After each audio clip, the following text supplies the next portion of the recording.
Hello friends, स्वागत है आप सभी का सीबीबीकल आर्ट्स क्लास में। आज के इस वीडियो में नागरिक शास्त्र के वो इंपॉर्टेंट क्वेश्चन कवर करने वाले हैं जो आपकी बोर्ड परीक्षा में देखने को मिलेंगे। 100% गारंटी मैंने उन्हीं क्वेश्चन को सिलेक्ट किया दोस्तों जो इंपॉर्टेंट हैं और जो आपके एग्जाम में पूछे जाएंगे। तो चलिए शुरुआत करते हैं और समझते हैं कि नागरिक शास्त्र के वो कौन कौन से इंपॉर्टेंट क्वेश्चन हैं जो आप तैयार करने वाले हैं। तो चलिए शुरुआत करते हैं। सबसे पहले यहाँ पे बात करते हैं, पहला क्वेश्चन आपके सामने है, योजना आयोग की स्थापना किस वर्ष की गई थी। तो ये कुछ शॉर्ट क्वेश्चन है, आप इसको फटाफट एक बार रिवाइज कर लीजिए। योजना आयोग की स्थापना जो है ये 1950 में की गई थी और योजना आयोग का अब नीति आयोग कर दिया गया है 2015 में। अब यहां से एक क्वेश्चन से दो क्वेश्चन बनेगा दोस्तों। सबसे पहला पॉइंट ये है, योजना आयोग का जो है इसकी स्थापना 1950 में की गई थी, ठीक है। अब योजना आयोग को नीति आयोग के नाम से जाना जाता है और नीति आयोग 2015 में आया था। तो यहां से दो क्वेश्चन बनेंगे। ये दोनों क्वेश्चन इंपॉर्टेंट है कि योजना आयोग का वर्तमान में क्या नाम कर दिया गया है, तो नीति आयोग कर दिया गया है। और नीति आयोग कब बनाया गया था, जवाब होगा 2015 में, ठीक है। चलिए अब बात करते हैं यहाँ पे अगला क्वेश्चन, प्रथम पंचवर्षीय योजना कार्यकाल क्या है। तो प्रथम पंचवर्षीय जो योजना है 1951 से लेकर 1956 तक चला था। ये पहली जो पंचवर्षीय योजना थी इसमें, ठीक है। अगला क्वेश्चन यहाँ पे दोस्तों है, क्वेश्चन नंबर 3 है, विकास के केरल मॉडल को किन्हीं दो महत्वपूर्ण बिंदुओं का उल्लेख कीजिए। तो केरल मॉडल यानी यहाँ पे एक एग्जांपल ले गया है केरल मॉडल में। तो केरल किस प्रकार से विकास कर रहा है, डेवलपमेंट कर रहा है, उसके मॉडल के लेकर कुछ और शहर है या फिर उस स्टेट हैं उनको विकास करने की बात कही जा रही है। तो यहाँ पे क्या है केरल मॉडल, आइए इसको समझते हैं। तो पहला पॉइंट लिखेंगे, राज्य के लोगों के स्वास्थ्य सुधार हेतु प्रयास किए गए। जैसे आपको पता होगा कि वहां पे लिंगानुपात सबसे ज्यादा है केरल में, ठीक है। यानी सबसे ज्यादा भारत में लिंगानुपात देखा जाए तो केरल में है और सबसे कम हरियाणा में है। तो यहाँ पे स्वास्थ्य संबंधी सुधार का प्रयास किया गया, जिससे वहां पे लिंगानुपात जो है बढ़ा है, जीवन प्रत्याशा भी वहां पे बढ़ी हुई है। दूसरी बात यह, शिक्षा के प्रसार में जागरूकता। आप सभी को अच्छे से पता होगा कि साक्षरता दर सबसे अधिक भारत में केरल में है, तो राइट आंसर केरल हो जाएगा, ठीक है। अगर बहुविकल्पी में पूछ लेगा कि अब भारत में साक्षरता दर सबसे ज्यादा कहां पे, जवाब होगा केरल में। तो आप इस बात के समझ सकते हैं कि केरल में जो है वहां पे शिक्षित जो दर है वो ज्यादा है। दूसरी बात यह है कि वहां पे जो है लिंगानुपात सबसे ज्यादा है, ठीक है। भारत में लिंगानुपात सबसे ज्यादा केरल में है और शिक्षा जो साक्षरता दर है सबसे ज्यादा केरल में है। तो ये दो मॉडल आप यहाँ पे, इसका प्रारूप आप यहाँ पे लिख सकते हैं, ठीक है। आगे बढ़ते हैं, क्वेश्चन नंबर नेक्स्ट है, ऑपरेशन फ्लड किससे संबंधित है। तो जवाब होगा दुग्ध उत्पादन से संबंधित है। ऑपरेशन फ्लड अगर क्वेश्चन आता है तो आपका जवाब होगा दुग्ध उत्पादन से। श्वेत क्रांति के नाम से जाना जाता है दुग्ध उत्पादन, तो जो है यहाँ पे इसका राइट आंसर हो जाएगा। मतलब कि आप अगर बहुविकल्पी में पूछ लेगा तब जो है आप इसका राइट आंसर ये लगा सकते हैं। अगला क्वेश्चन यहाँ पे है, सतत विकास से आप क्या समझते हैं। सतत का मतलब होता है कंटिन्यू विकास, यानी जो लगातार चलता रहे। नहीं, हमारे पास जो संसाधन है वो लंबे समय तक जब चलता रहे तो उसके आधार पे हम विकास कर सकते हैं। वही बात यहाँ पे कहा गया है, तो उसमें क्या लिखेंगे, सतत विकास से आशय विकास की उस प्रक्रिया से है जिसमें कोई भी देश अपने संसाधनों द्वारा लंबे समय तक बनाए रख सकता है। जैसे मान लो आपके पास कोई संसाधन से, मान लीजिए लोग घर बनवाते हैं, तो घर भी एक संसाधन है। अब ये घर जो है आप अपने घर को इस्तेमाल किए, फिर आपके आने वाली पीढ़ी भी जब उसका इस्तेमाल कर ले, फिर आगे वाली पीढ़ी भी उसका इस्तेमाल कर ले, तो ये सतत विकास हो जाएगा, है ना। कहने का मतलब ये है कि जो भी आपके पास संसाधन है वो लंबे टाइम तक चले और उस संसाधन के आधार पे जो आप विकास करते हैं उसे हम सतत विकास के नाम से जानते हैं, ठीक है। चलिए बात करते हैं अगला क्वेश्चन। अगला क्वेश्चन है यहाँ पे अर्थव्यवस्था, मिश्रित अर्थव्यवस्था क्या है। ये क्वेश्चन इंपॉर्टेंट है, आपके एग्जाम में देखने को मिल सकता है कि मिश्रित अर्थव्यवस्था क्या है। तो देखिए मिश्रित का मतलब होता है मिक्स, यानी कई चीजें उसमें मिली होती हैं। यहाँ पे लिखा है अर्थव्यवस्था। अर्थ का मतलब होता है यहाँ पे धन और व्यवस्था, यानी हम किसकी व्यवस्था कर रहे हैं, धन की व्यवस्था कर रहे हैं। जब हम एक देश के लेवल पर धन की व्यवस्था करते हैं, यानी मैनेजमेंट करते हैं, बजट बनाते हैं, तो उसे हम देश की अर्थव्यवस्था कहते हैं। चूंकि यहाँ पे आगे लिखा है मिश्रित, तो मिश्रित में दो चीजें होंगी या दो से अधिक भी हो सकती है, क्योंकि मिश्रित का मतलब होता है मिक्स, यानी कई चीज मिला होना। जो जिस देश की अर्थव्यवस्था पूंजीवादी और समाजवादी मॉडल पर कार्य होता है उसे मिश्रित अर्थव्यवस्था कहा जाता है, जैसे भारत। तो भारत में पूंजीवादी और समाजवादी यानी गवर्नमेंट सेक्टर और प्राइवेट सेक्टर दोनों काम करते हैं, और बहुत सारे ऐसे क्षेत्र हैं जहां पे गवर्नमेंट और प्राइवेट दोनों मिलकर काम करते हैं। ठीक है, तो उसे हम कहते हैं मिश्रित अर्थव्यवस्था। ठीक है, चलिए बात करते हैं अगले क्वेश्चन पर। अगला क्वेश्चन है, भारत में नियोजन के किन्हीं दो उद्देश्यों का उल्लेख कीजिए।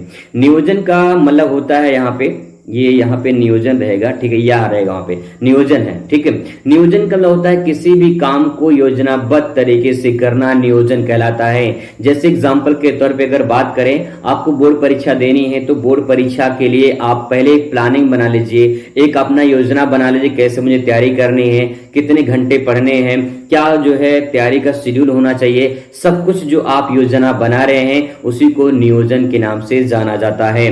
तो भारत में नियोजन के किन्हीं दो उद्देश्यों को बताना है। जैसे पंचवर्षीय योजना है, तो पंचवर्षीय योजना 5 साल के लिए चलाई जाती है और उसमें एक टारगेट रखा जाता है, उसमें एक लक्ष्य रखा जाता है कि इस लक्ष्य में जो हमारा टारगेट है ये 5 साल में हमें पूरा करना होता है। तो इस प्रकार से एक योजना बनाई जाती है और उसी प्रकार से यहाँ भारत में नियोजन के बारे में पूछा गया है। तो किसी भी कार्य को योजनाबद्ध तरीके से करना ये पहला उद्देश्य हो जाएगा। दूसरा पॉइंट है भविष्य के संबंध में पूर्वानुमान लगाना। जैसे आप टारगेट बना रहे हैं कि मुझे 90% अचीव करना है, तो भविष्य के लिए आप एक जो है अनुमान लगा रहे हैं कि मेरा 90+ आ जाएगा। लेकिन 90+ कैसे आएगा? जब उस पर काम करेंगे, आप मेहनत करेंगे तब आपका 90+ आ जाएगा। हाँ, आप एक अनुमान लगा सकते हैं कि मेरा 90+ आ जाएगा, लेकिन वो है आपके मेहनत के ऊपर डिपेंड करता है। ठीक है, आई होप आपको समझ में आ गया होगा। बात करते हैं क्वेश्चन नंबर यहाँ पे 9। तो 9 क्वेश्चन नंबर आपको ऊपर देखने को मिलेगा। यहाँ पे बॉम्बे प्लान क्या था? अब यहाँ पे जैसे केरल मॉडल है, ऐसे ही यहाँ पे बॉम्बे प्लान है। बॉम्बे प्लान क्या है, आइए इसको भी समझते हैं। बॉम्बे यानी मुंबई के बारे में बात हो रही है। 1944 में भारत में उद्योगपतियों का एक समूह जो है देश की नियोजित अर्थव्यवस्था को चलाने के लिए संयुक्त प्रस्ताव तैयार किया, जिसे बॉम्बे प्लान के नाम से जाना जाता है। कहने का मतलब ये है कि भारत के जो उद्योगपति हैं ये सब मिलकर 1944 में एक मीटिंग किए और एक जो है वहां पे डिसीजन लिए कि हमें जो देश की अर्थव्यवस्था है उसको कैसे चलाया जाए, और संयुक्त प्रस्ताव यहाँ पारित किया गया। मतलब कि सब मिलकर काम करें। जब सब मिलकर काम करेंगे तो देश का विकास होगा और जो है एक जो हमारी टारगेट है, जो नियोजित अर्थव्यवस्था है, हम उस लक्ष्य को प्राप्त कर सकते हैं। तो यहाँ पे सभी उद्योगपति मिलकर एक प्लान बनाते हैं, एक जो है ऐसी डिसीजन लेते हैं कि जिससे देश की अर्थव्यवस्था और अच्छे से चल सके और देश विकसित के रास्ते पे चल सके। तो उसी को बॉम्बे प्लान के नाम से जाना जाता है। आप इस बात को ऐसे भी ले सकते हैं कि देश के उद्योगपति जो थे उन्होंने एक मीटिंग किया, एक प्लान बनाया और उस प्लान में देश की जो नियोजित अर्थव्यवस्था थी उसको जो है संयुक्त रूप से चलाने का एक मॉडल तैयार किया गया, एक प्रारूप बनाया गया, एक प्लान बनाई गई और उसी प्लान को बॉम्बे प्लान के नाम से जाना जाता है। ठीक है, आई होप आपको समझ में आ गया होगा। क्वेश्चन नंबर 9 है आपके सामने। मिश्रित अर्थव्यवस्था की 2 विशेषताएं लिखिए। तो ये 60 क्वेश्चन है, आपके एग्जाम में जरूर दोस्तों देखने को मिलेगा। मिश्रित अर्थव्यवस्था का मतलब वही मैंने बताया, मिक्स्ड इकोनॉमी। ठीक है, यहाँ पे क्या है, उत्पादन के साधनों पर सरकार और निजी उद्यमियों का आधिपत्य होता है। कहने का मतलब ये है कि जो उत्पादन के साधन होते हैं उसमें सरकारी या निजी उद्यमी, जो उद्यमी का मतलब होता है जो लाभ और हानि का जोखिम उठाते हैं उसे उद्यमी कहते हैं। जैसे एक दुकानदार हो गया, एक कोई बिजनेसमैन हो गया, कोई जो है व्यापार करता है तो व्यापार उस प्रकार से करता है इसमें लाभ और हानि का जोखिम उठाता है। अगर लाभ हो गया तो उसका फायदा है, हानि हो गया तो उसका नुकसान हो जाएगा। इसका मतलब ये है कि सरकारी और प्राइवेट उद्यमी जो है मिलकर उन संसाधनों को जो है उपयोग करते हैं और उसके आधार पे जो है विकास करते हैं। तो पहला पॉइंट हो जाएगा कि यहाँ पे सरकारी और निजी उद्यमी जो है वो मिलकर काम करते हैं।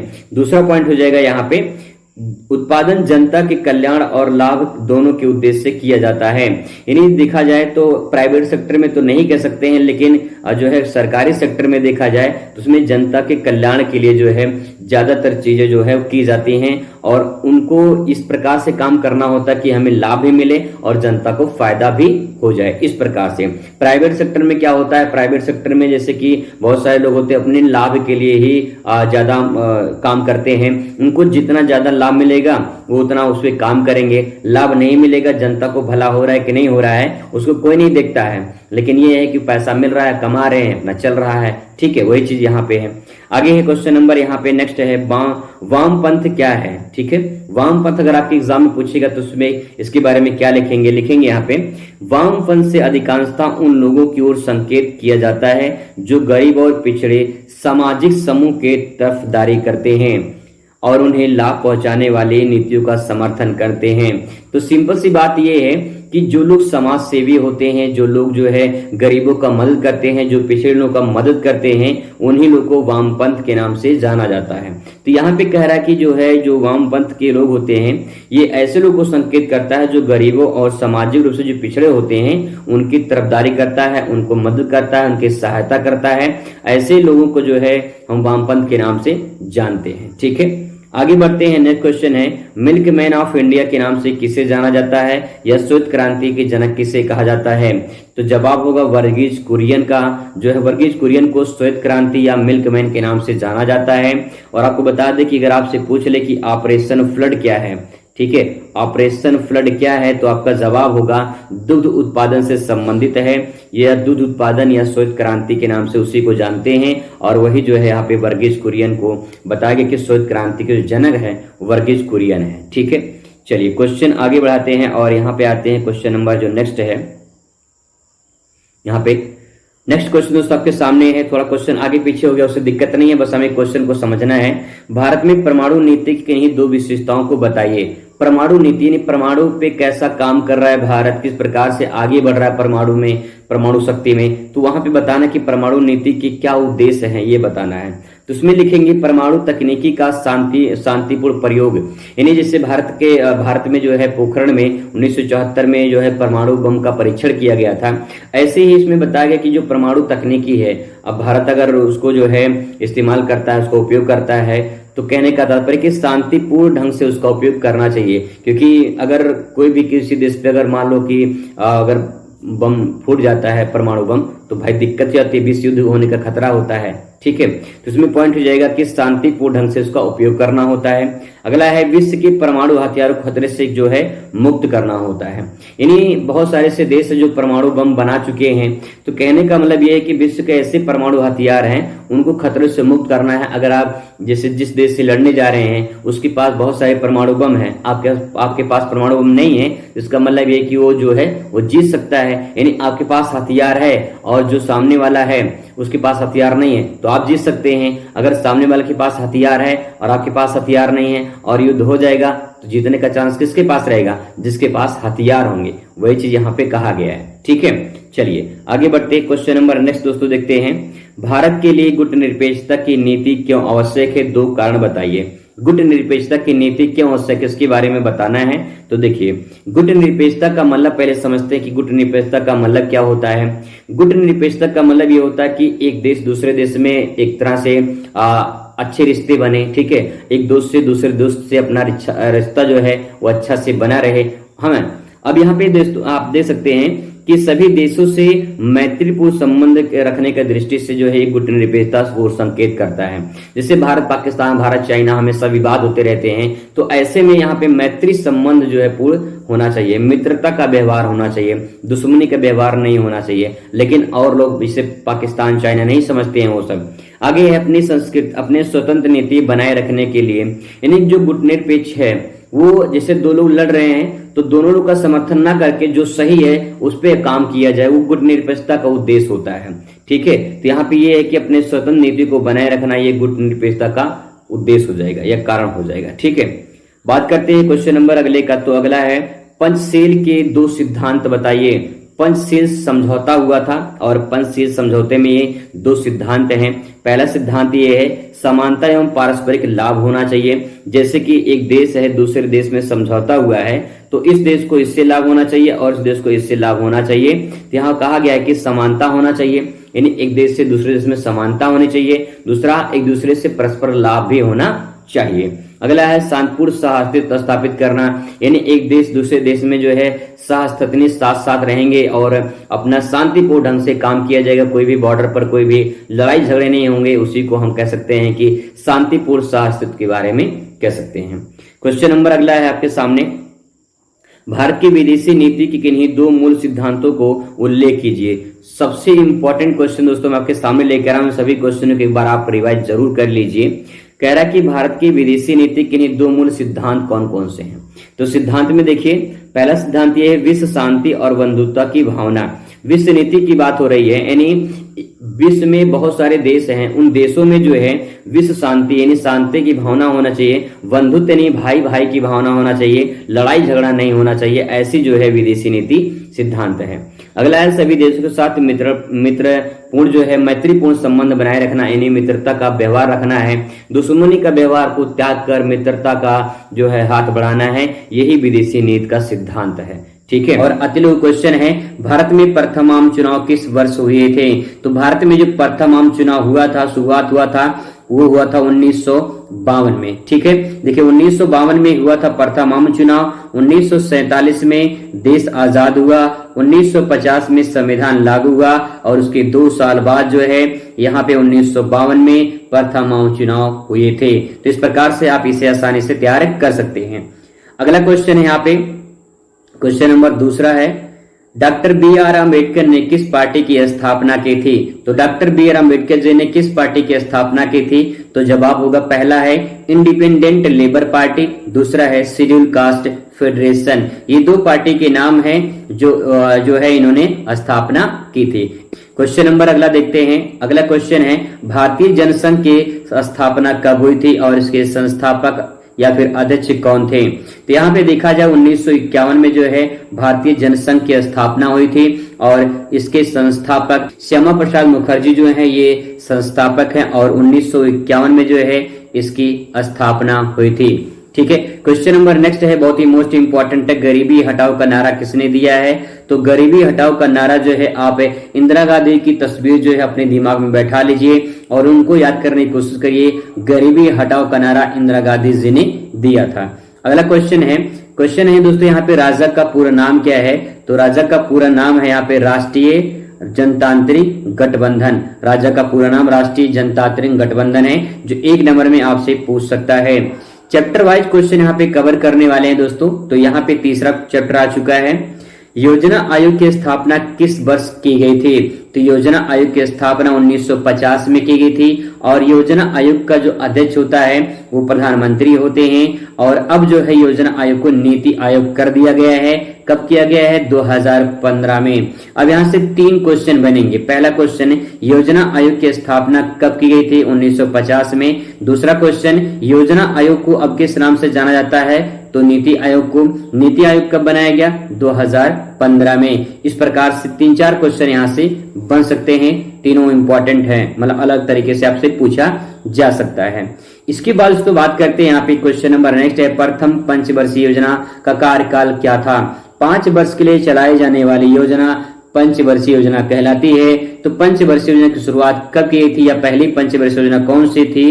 तो जवाब होगा 1951 से 1956 तक जो है ये पहली पंचवर्षीय योजना चलाई गई थी। इसके बाद जो है 1956 से लेकर जो है 1961, फिर 1961 से लेकर जो है 1961 से लेकर जो है यहाँ पे 66 तक। ठीक है, 61 से लेकर जो है यहाँ पे 66 तक तीसरी पंचवर्षीय योजना शुरू की गई थी। फर्स्ट, सेकेंड, थर्ड तीनों इंपॉर्टेंट हैं, आपके एग्जाम में देखने को मिल सकते हैं। क्वेश्चन में दोस्तों अगला देखते हैं, किस विकास के किरल मॉडल पे किन्हीं 2 महत्वपूर्ण बिंदुओं का जो है उल्लेख कीजिए। तो विकास का जो किरल मॉडल है, किरल मॉडल को लेकर यहाँ पे जो है विकास की कुछ महत्वपूर्ण बातें हैं उसको बताना है। तो दोस्तों यहाँ पे पहला पॉइंट हो जाएगा, राज्य के लोगों के स्वास्थ्य में सुधार हेतु प्रयास किए गए। यानी केरल में क्या किया गया, केरल में वहां पे जो लोग थे उन लोगों के स्वास्थ्य में सुधार करने का प्राथमिकता रखा गया और कोई बीमार ना हो, कोई परेशान ना हो, इसके लिए जो है ये केरल मॉडल को अन्य राज्यों में अपनाया जाने की बात कही जा रही है। अगला है शिक्षा के प्रसार में जागरूकता। आप सभी को अच्छे से पता होगा भारत में जो लिंगानुपात है वो सर्वाधिक जो है केरल में है। ठीक है, तो केरल में जो है विकास को लेकर यहाँ पे जो मॉडल बनाया गया है वो है कि वहां के लोगों को स्वास्थ्य में सुधार, और दूसरा है कि वहां पे शिक्षा का प्रसार भी किया गया, जिसके आधार पे अन्य राज्यों का भी विकास किया जाना चाहिए, जो कि केरल मॉडल यही कहता है। ठीक है, क्वेश्चन नंबर अगला देखते हैं दोस्तों, ऑपरेशन फ्लड किससे संबंधित है। तो ऑपरेशन जो फ्लड है वो संबंधित है दुग्ध उत्पादन से। अगला क्वेश्चन है सतत विकास से आप क्या समझते हैं? सतत विकास से आशय विकास की उस प्रक्रिया से है जिसमें कोई भी देश अपने जो संसाधन होते हैं उनको लंबे समय तक बनाए रख सके। कहने का मतलब ये है कि जो आप ये मोबाइल से आप वीडियो देख पा रहे हो, ये मोबाइल आप इस प्रकार से यूज करिए, इस प्रकार से उसका इस्तेमाल करिए कि ये कई साल तक चलता रहे, है ना। ऐसा नहीं कि है 6 महीने बाद, साल भर बाद खराब हो जाए मोबाइल, फिर आप दूसरे मोबाइल की तलाश करिए। तो अगर ऐसा हो रहा है तो इसका मतलब सतत विकास नहीं हो सकता है। सतत विकास का मतलब ये है कि जो भी संसाधन आपके पास हैं, आपने उसको उपयोग किया और आपकी आने वाली जो पीढ़ी है अगर उस संसाधन को उपयोग कर ले तो इसे सतत विकास के नाम से जाना जाता है। ठीक है, चलिए बात करते हैं क्वेश्चन नंबर यहाँ पे नेक्स्ट है मिश्रित अर्थव्यवस्था क्या है? मिश्रित अर्थव्यवस्था का मतलब ये है, मिश्रित का मतलब यहाँ पे मिक्स, यानी कई सारी चीजें जो आपस में मिली हैं तो उसे मिश्रित कहेंगे।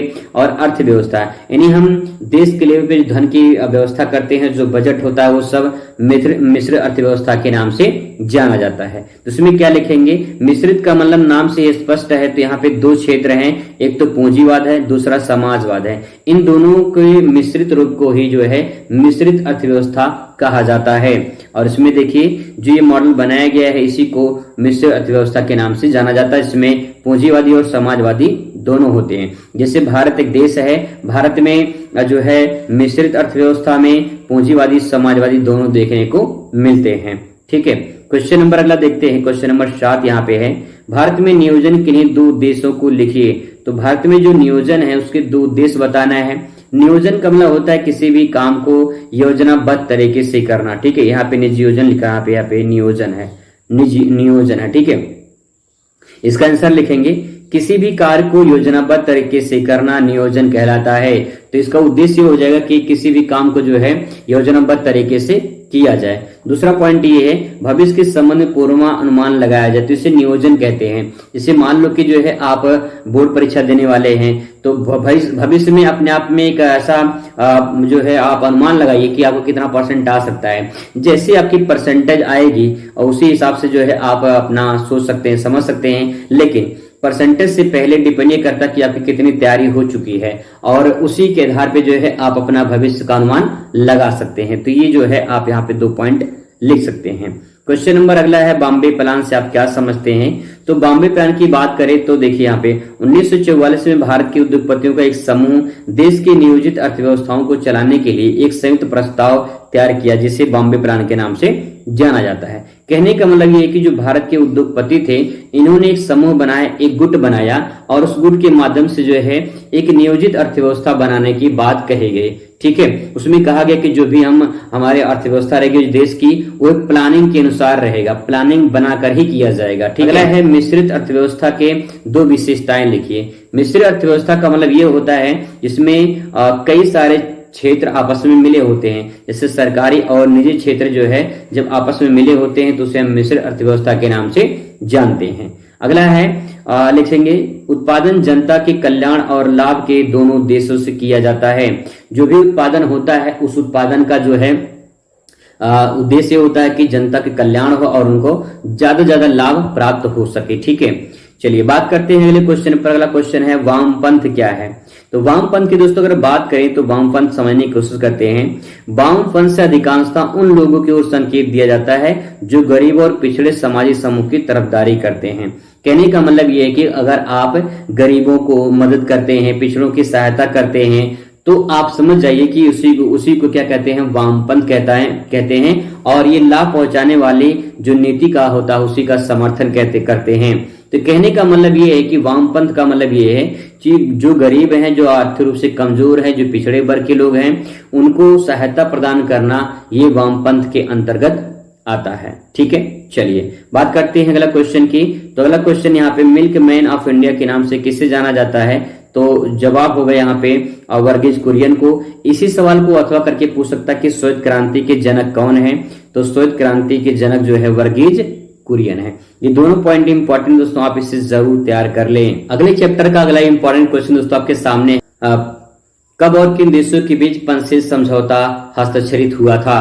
तो कहने का मतलब ये है कि पंचशील समझौता कब हुआ था और किन देशों के बीच में हुआ था, इसके बारे में बताना है। तो पंचशील समझौता का मतलब यह है कि 5 समझौता इसमें किया गया था, यानी 5 मुख्य बातें थी और इन्हीं 5 मुख्य बातों में जो है ये समझौता किया गया था। आइए समझने की कोशिश करते हैं कि वो 5 मुख्य बातें कौन थी। सबसे पहले कुछ और जानकारी लेते हैं कि पंचशील समझौता जो है ये 29 अप्रैल 1954 को जो है ये शुरू किया गया था, 29 अप्रैल 1954 को। इसके बाद अगर बात करें तो किन किन देशों के बीच में हुआ था, देखिए इधर एक चीन है, ठीक है। पंडित जवाहरलाल नेहरू और चीन के प्रमुख चाओ एन लाई के बीच हस्ताक्षर हुए थे, यानी चाओ इन लाई, जैसे कि चौमिन लाई ऐसे भी आप याद कर सकते हैं, चौमिन लाई तो चाओ इन लाई हो जाएगा, जो चीन के प्रमुख थे और भारत के पंडित जवाहरलाल नेहरू थे, ठीक है। ये दोनों लोग मिलकर जो है पंचशील समझौता किए थे। तो इतना तो समझ में आ गया है 2 पॉइंट कि 1954 में हुआ था, पहला पॉइंट। दूसरा है भारत और चीन के बीच में जो है, भारत और चीन के बीच में ये समझौता हुआ था। चीन के जो प्रमुख थे वो चाओ इन लाई थे और भारत के पंडित जवाहरलाल नेहरू, इनके बीच में समझौता हुआ था, ठीक है। बात करते हैं अगले पॉइंट पर। पंचशील सिद्धांत जो है एक ऐसी नीति है, इस पर भारत की विदेशी नीति आधारित है, जिसका उद्देश्य है विभिन्न देशों के मध्य शांति और सहयोग को स्थापित करना।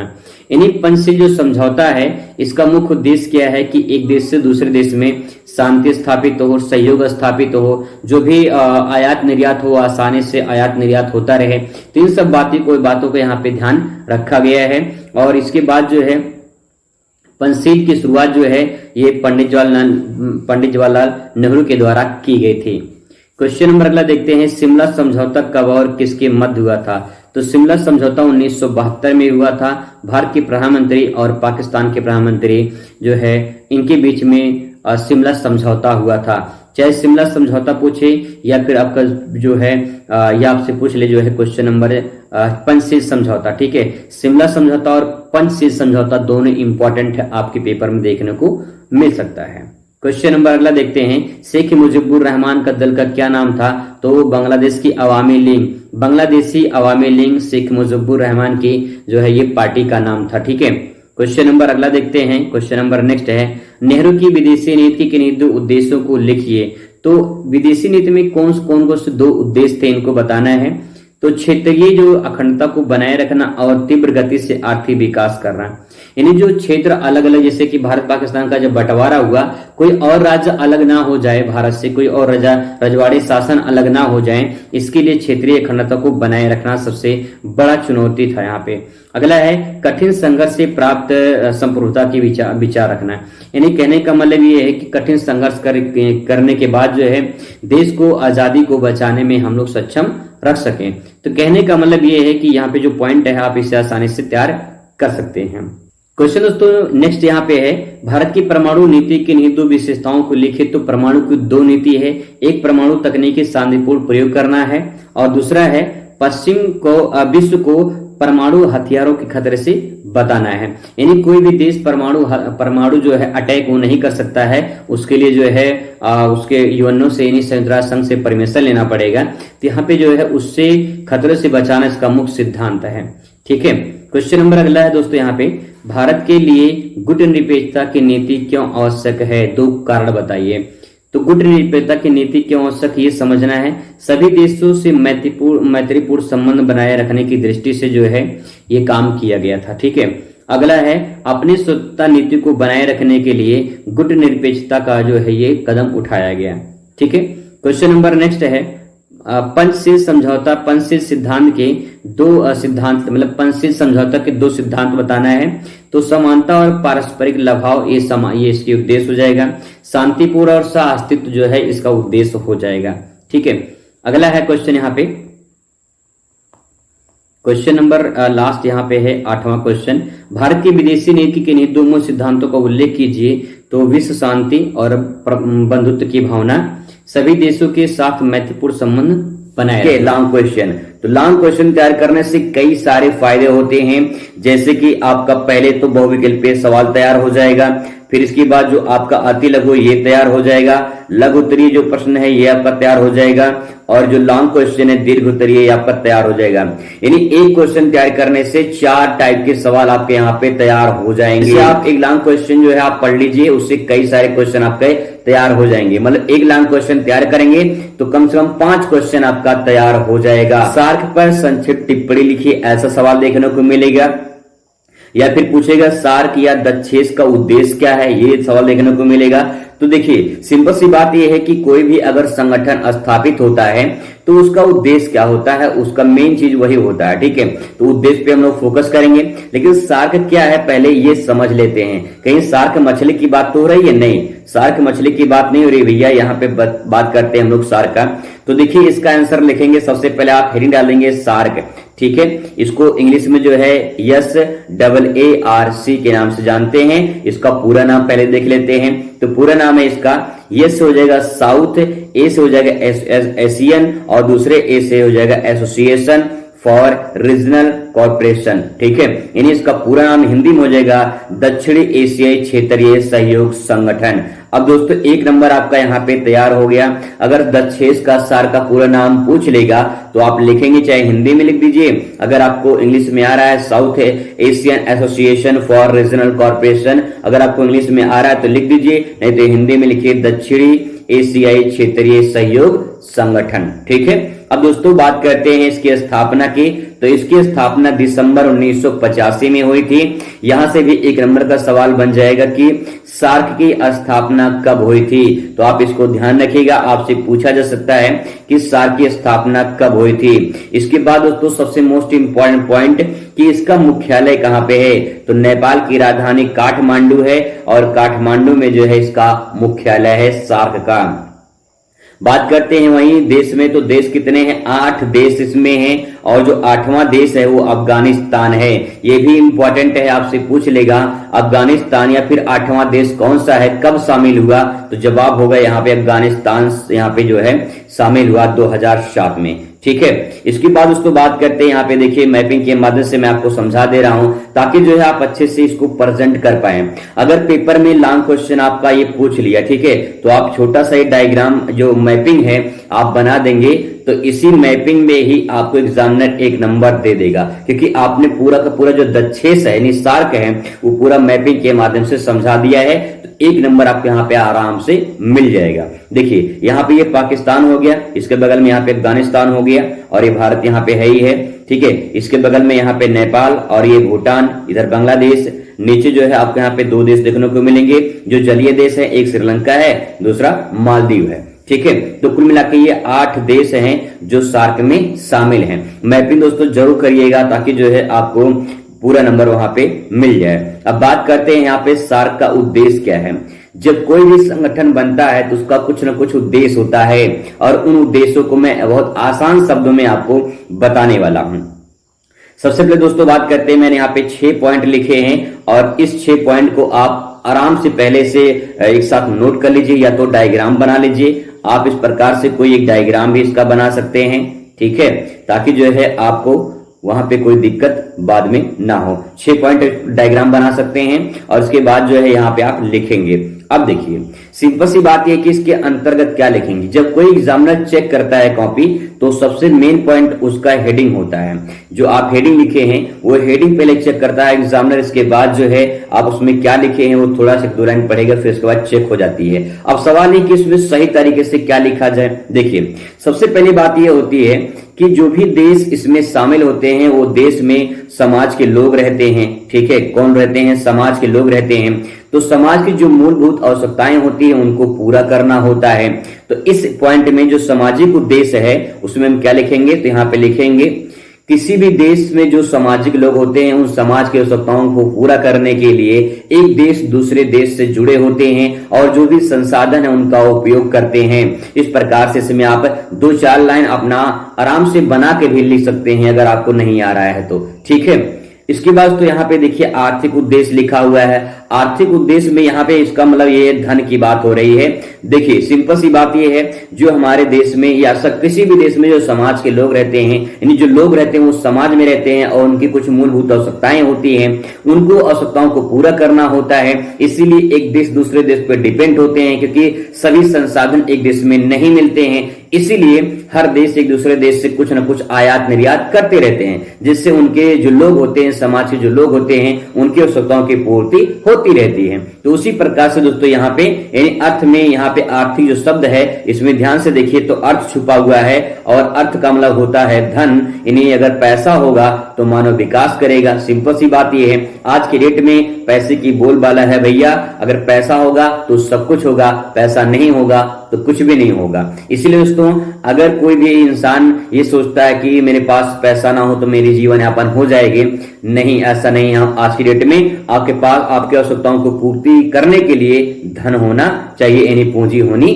चाहिए। ठीक है। सांस्कृतिक उद्देश्य, देखिए जब कोई देश दूसरे देश से अटैच होते हैं, मैत्री संबंध होता है, मित्र का संबंध होता है, तो एक देश की संस्कृति दूसरे देश में जाती है और वहां की संस्कृति दूसरे देश में आती है। जैसे वेस्टर्न कल्चर देखा जाए भारत में, इस प्रकार से जो है पूरी गांव से लेकर शहर में फैला हुआ है। तो उसी प्रकार से एक देश के दूसरे देश की जो संस्कृति होती है, वो एक दूसरे देश में जो है एक तरह से स्थानांतरण होती रहती है। तो यहाँ पे भी एक तरह से इसका उद्देश्य यहाँ पे आप लिख सकते हैं।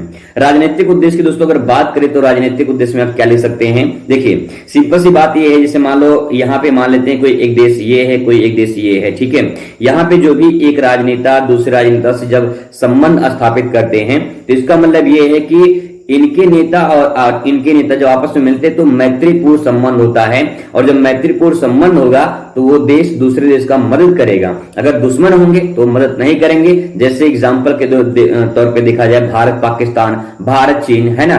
तो ये एक तरह से जो है हमेशा लड़ाई झगड़े होते रहते हैं छोटे मोटे। तो कहने का मतलब ये है कि यहाँ पे राजनीतिक जितना संबंध अच्छा होगा उतना ही ज्यादा उन देशों का भला होगा। ठीक है। तो यहाँ पे ये पॉइंट आप इसमें लिख सकते हैं। इसके बाद तकनीकी उद्देश्य, देखिए तकनीकी उद्देश्य, सभी टेक्नोलॉजी एक ही देश में जो है विकसित नहीं होती है, इसीलिए हर एक देश दूसरे देश पे निर्भर होता है, वहां की टेक्नोलॉजी लेकर अपना जो है अपना विकास करता है। और बहुत सारे ऐसे देश हैं जो दूसरे देश पे डिपेंड होते हैं, उनकी तकनीकी लेकर अपना जो है विकास करते हैं। तो इसका मतलब ये है कि तकनीकी विकास के लिए जो है कोई देश दूसरे देश से अटैच होता है। ठीक है।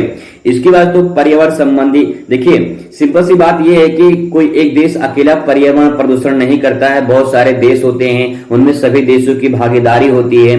तो अगर विश्व लेवल पर देखा जाए तो पृथ्वी को पर्यावरण से जो हमारा इन्वायरमेंट है उसको प्रदूषण होने से बचाना है, पृथ्वी को संरक्षण करना है। तो कहने का मतलब यह है कि जब सभी देश मिलकर काम करेंगे तभी संरक्षण हो सकता है, क्योंकि एकता में शक्ति होती है। और सब लोग अगर मिलकर काम करेंगे तो हम इन्वायरमेंट को प्रदूषण होने से बचा सकते हैं। लेकिन अगर कोई एक देश चाहे कि हम अकेले कर ले तो इम्पॉसिबल है, क्योंकि सारे देश तो प्रदूषण कर रहे हैं। इसलिए इसका मतलब दोस्तों ये है कि सबको आगे आना पड़ेगा और सब मिलकर काम करेंगे तो इसको जो है जल्दी से जल्दी इसका जो है प्रदूषण से निपटारा हो सकता है या प्रदूषण को कम किया जा सकता है। ठीक है। तो दोस्तों ये पॉइंट जो यहाँ पे आप देख पा रहे हैं, इसको आप अपने शब्दों में भी ले सकते हैं और कोशिश करिए कि किसी चीज को याद करने की तो अपने शब्दों में बयां करिए, तो ज्यादा आपको आसान रहेगा। एक दो लाइन आप पहले किताब से पढ़ लीजिए। ठीक है। आप नोट से, क्वेश्चन बैंक से, कहीं से जैसे आप पढ़ना चाहते हैं वहां से पढ़ लीजिए। इसके बाद जो है आपको अपने शब्दों में इसको बयां करनी है। तो दोस्तों ये इंपॉर्टेंट क्वेश्चन था।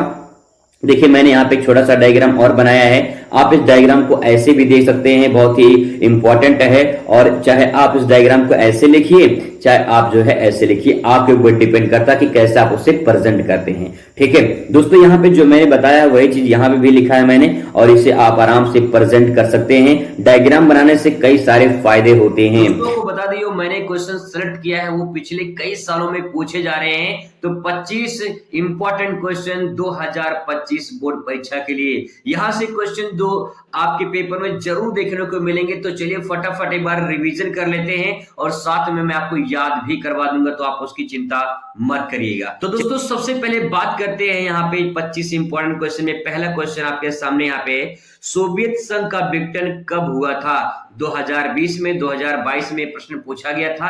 एग्जाम्पल के तौर पे मैंने यहाँ पे लिख दिया है। तो यहाँ पे देखिए सोवियत संघ का विघटन कब हुआ था, तो आप सभी को अच्छे से पता होगा। सोवियत संघ का विघटन 1991 में हुआ था। थोड़ा सा ट्रिक पॉइंट लगा लीजिए।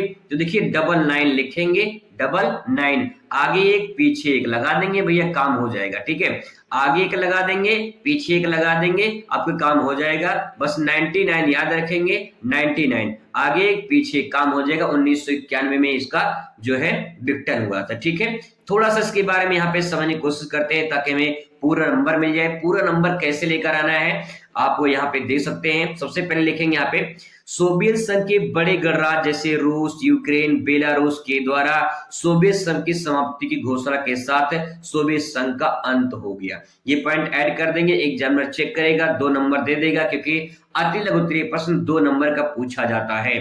ठीक है, तो अगर आपको पूरा नंबर लेना है तो आपको अच्छे से आंसर को प्रेजेंट करना है। दूसरा क्वेश्चन दोस्तों आपके सामने यहाँ पे है, क्वेश्चन है, यूरोपीय संघ की स्थापना क्यों की गई? इसके 2 कारण बताइए। 2 कारण बताएंगे, 2 नंबर आपको यहाँ पे मिलेगा। तो चलिए कारण बताते हैं, कौन कौन से कारण हैं। सबसे पहले दोस्तों यहाँ पे क्वेश्चन है कि यूरोपीय संघ की स्थापना क्यों की गई। ठीक है, और इसके 2 कारण बताना है। तो 2 कारण बताना है, तो देखिए यहाँ पे मैंने हेडिंग बना लिया है, यूरोपीय संघ की स्थापना के 2 कारण। तो देखिए पहला कारण है, विश्व युद्ध के बाद देशों की मध्य एकता और उन्नति के लिए यूरोपीय संघ की स्थापना की गई। प्रथम विश्व युद्ध, द्वितीय विश्व युद्ध के बाद, प्रथम विश्व युद्ध 1914 से लेकर 1918 तक चला, द्वितीय विश्व युद्ध 1939 से लेकर 1945 तक चला। ऐसी और कोई घटना न घट जाए, इसीलिए यूरोप के कंट्री ने पूरा एक अपना गुट बनाया, एक संगठन बनाया, जिसे यूरोपीय संघ के नाम से जाना जाता है। और वही है कि जो विश्व युद्ध हुआ था उसके बाद देशों में एकता बनी रहे, उन्नति करे देश, और इसके लिए जो है एक गुट बनाया गया, इसका नाम है यूरोपीय संघ की स्थापना की गई। तो यहाँ पे आंसर जो ये पूछा गया ना, यूरोपीय संघ की स्थापना क्यों की गई, तो पहला आंसर देखिए यहाँ पे आपको मिल गया कि विश्व युद्ध के बाद देशों की मध्य एकता बनी रहे, उन्नति के लिए, विकास उनका, और फिर इसके बाद जो है इसके लिए यूरोपीय संघ की स्थापना की गई। तो पहला आंसर मिल गया और पहला कारण भी हो गया। स्मार्ट आंसर, स्मार्ट तरीके से। ठीक है, नेक्स्ट लिखेंगे, यूरोपीय अर्थव्यवस्था का पुनर्निर्माण किया जाए और देश के बीच आपसी जो संबंध है वो नए प्रकार से बनाना। जब एक गुट में लड़ाई हो जाती है तो किसी प्रकार से उसको भाई मना के अपना काम कर लिया जाए। अगर आपके दोस्तों में दोस्त से लड़ाई हो गई तो भाई किसी प्रकार से मना लो, आपसी जो मतभेद वो सही नहीं है, और एक दूसरे की मदद करो, दोस्ती बहुत अनमोल होती है। ठीक है, इस प्रकार से यूरोपीय संघ ने गुट बनाया और आपसी संबंध बनाए। तो ये 2 पॉइंट आप लिखेंगे, 1 नंबर, 2 नंबर, 2 नंबर आपको मिल गया, काम खत्म। बस भैया इतना काम करना है, लिखना बहुत ज्यादा होता है और आपको फास्ट लिखनी है, तो इसीलिए बहुत ही स्मार्ट आंसर देंगे। ठीक है, क्वेश्चन नंबर तीसरा आपके सामने है दोस्तों, भारत और चीन के बीच विवाद के 2 कारण बताइए। भारत और चीन के बीच क्या विवाद है उसको कारण बताना है। तो पहले मैं थोड़ा सा मैपिंग के माध्यम से आपको समझाने की कोशिश करूं। यहाँ पे कुछ ऐसे राज्य हैं जो चाइना के साथ सीमा साझा होते हैं।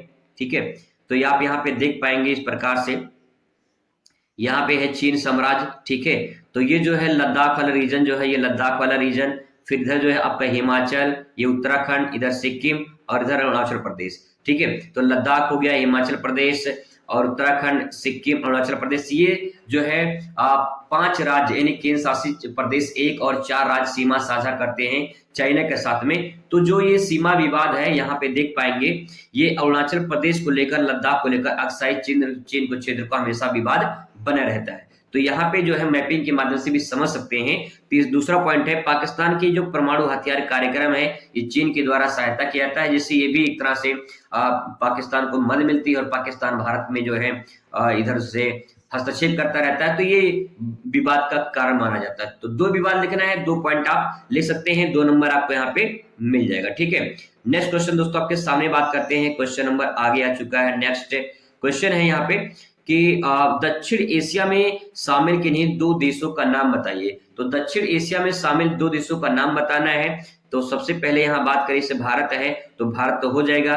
फिर भारत के ऊपर यहाँ पे देखिए भूटान है, नेपाल है, बांग्लादेश है। वैसे दो देश पूछा है तो मैंने यहाँ पे 4 लिखा है, आपको 2 ही लिखना है। ठीक है, जितना पूछा जाए उतना लिखना है, उतना ही नंबर मिलेगा, उससे ज्यादा नहीं मिलेगा। इसीलिए जितना पूछा जाए उतना ही आपको लिखना है। ठीक है, क्वेश्चन दोस्तों नेक्स्ट आपके सामने है, नेपाल गणतंत्र गणराज्य कब बना था? तो नेपाल जो है 2008 में जो है यहाँ पे राजतंत्र समाप्त होने के बाद लोकतांत्रिक गणराज्य बना था। पहले वहां राजतंत्र हुआ करता था, राजतंत्र में राजा का शासन हुआ करता था, और फिर इसके बाद जो है राजतंत्र खत्म हुआ। इसके बाद जो है राजतंत्र 2006 में खत्म होता है और फाइनली 2008 में लोकतंत्र गणराज्य बन जाता है। ठीक है, चलिए नेक्स्ट क्वेश्चन, छठा क्वेश्चन आपके सामने है, संयुक्त राष्ट्र संघ की प्रमुख अंग के नाम लिखिए।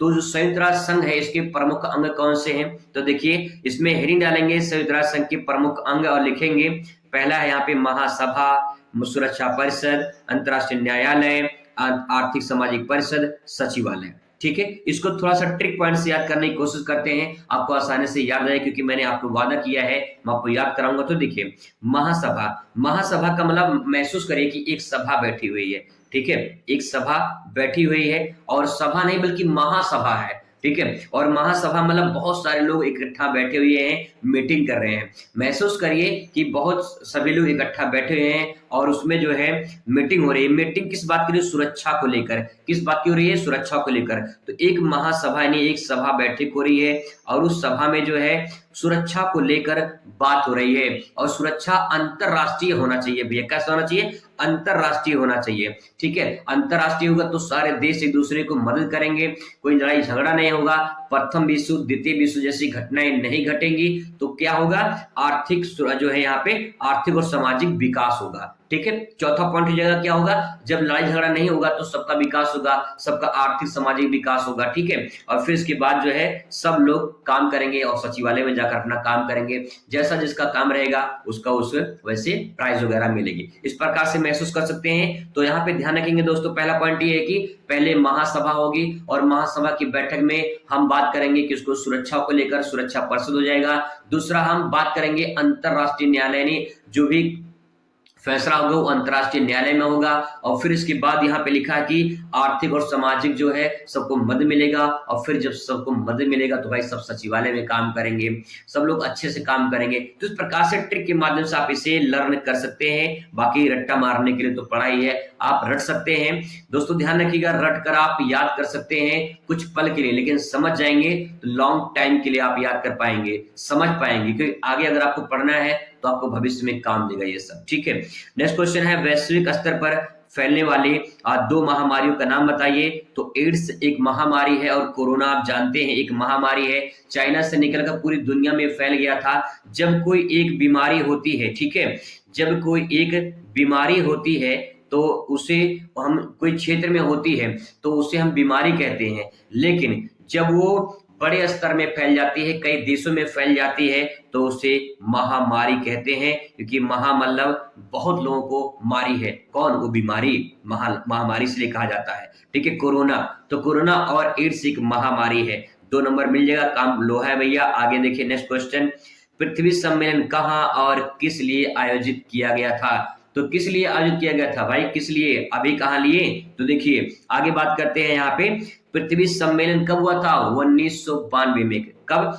1992 ध्यान रखेंगे, 1992। ठीक है भैया, ध्यान रखेंगे, पृथ्वी सम्मेलन 1992 में हुआ था। कब? 1992 में, और ब्राजील के शहर रियो डी जनेरो में। ठीक है, मैं थोड़ा सा अगर आपको महसूस करो तो यहाँ पे ये साउथ अमेरिका महाद्वीप, ठीक है, साउथ अमेरिका महाद्वीप, साउथ अमेरिका महाद्वीप का जो है इस प्रकार से ये वाला जो पोर्शन है ये ब्राजील देश है।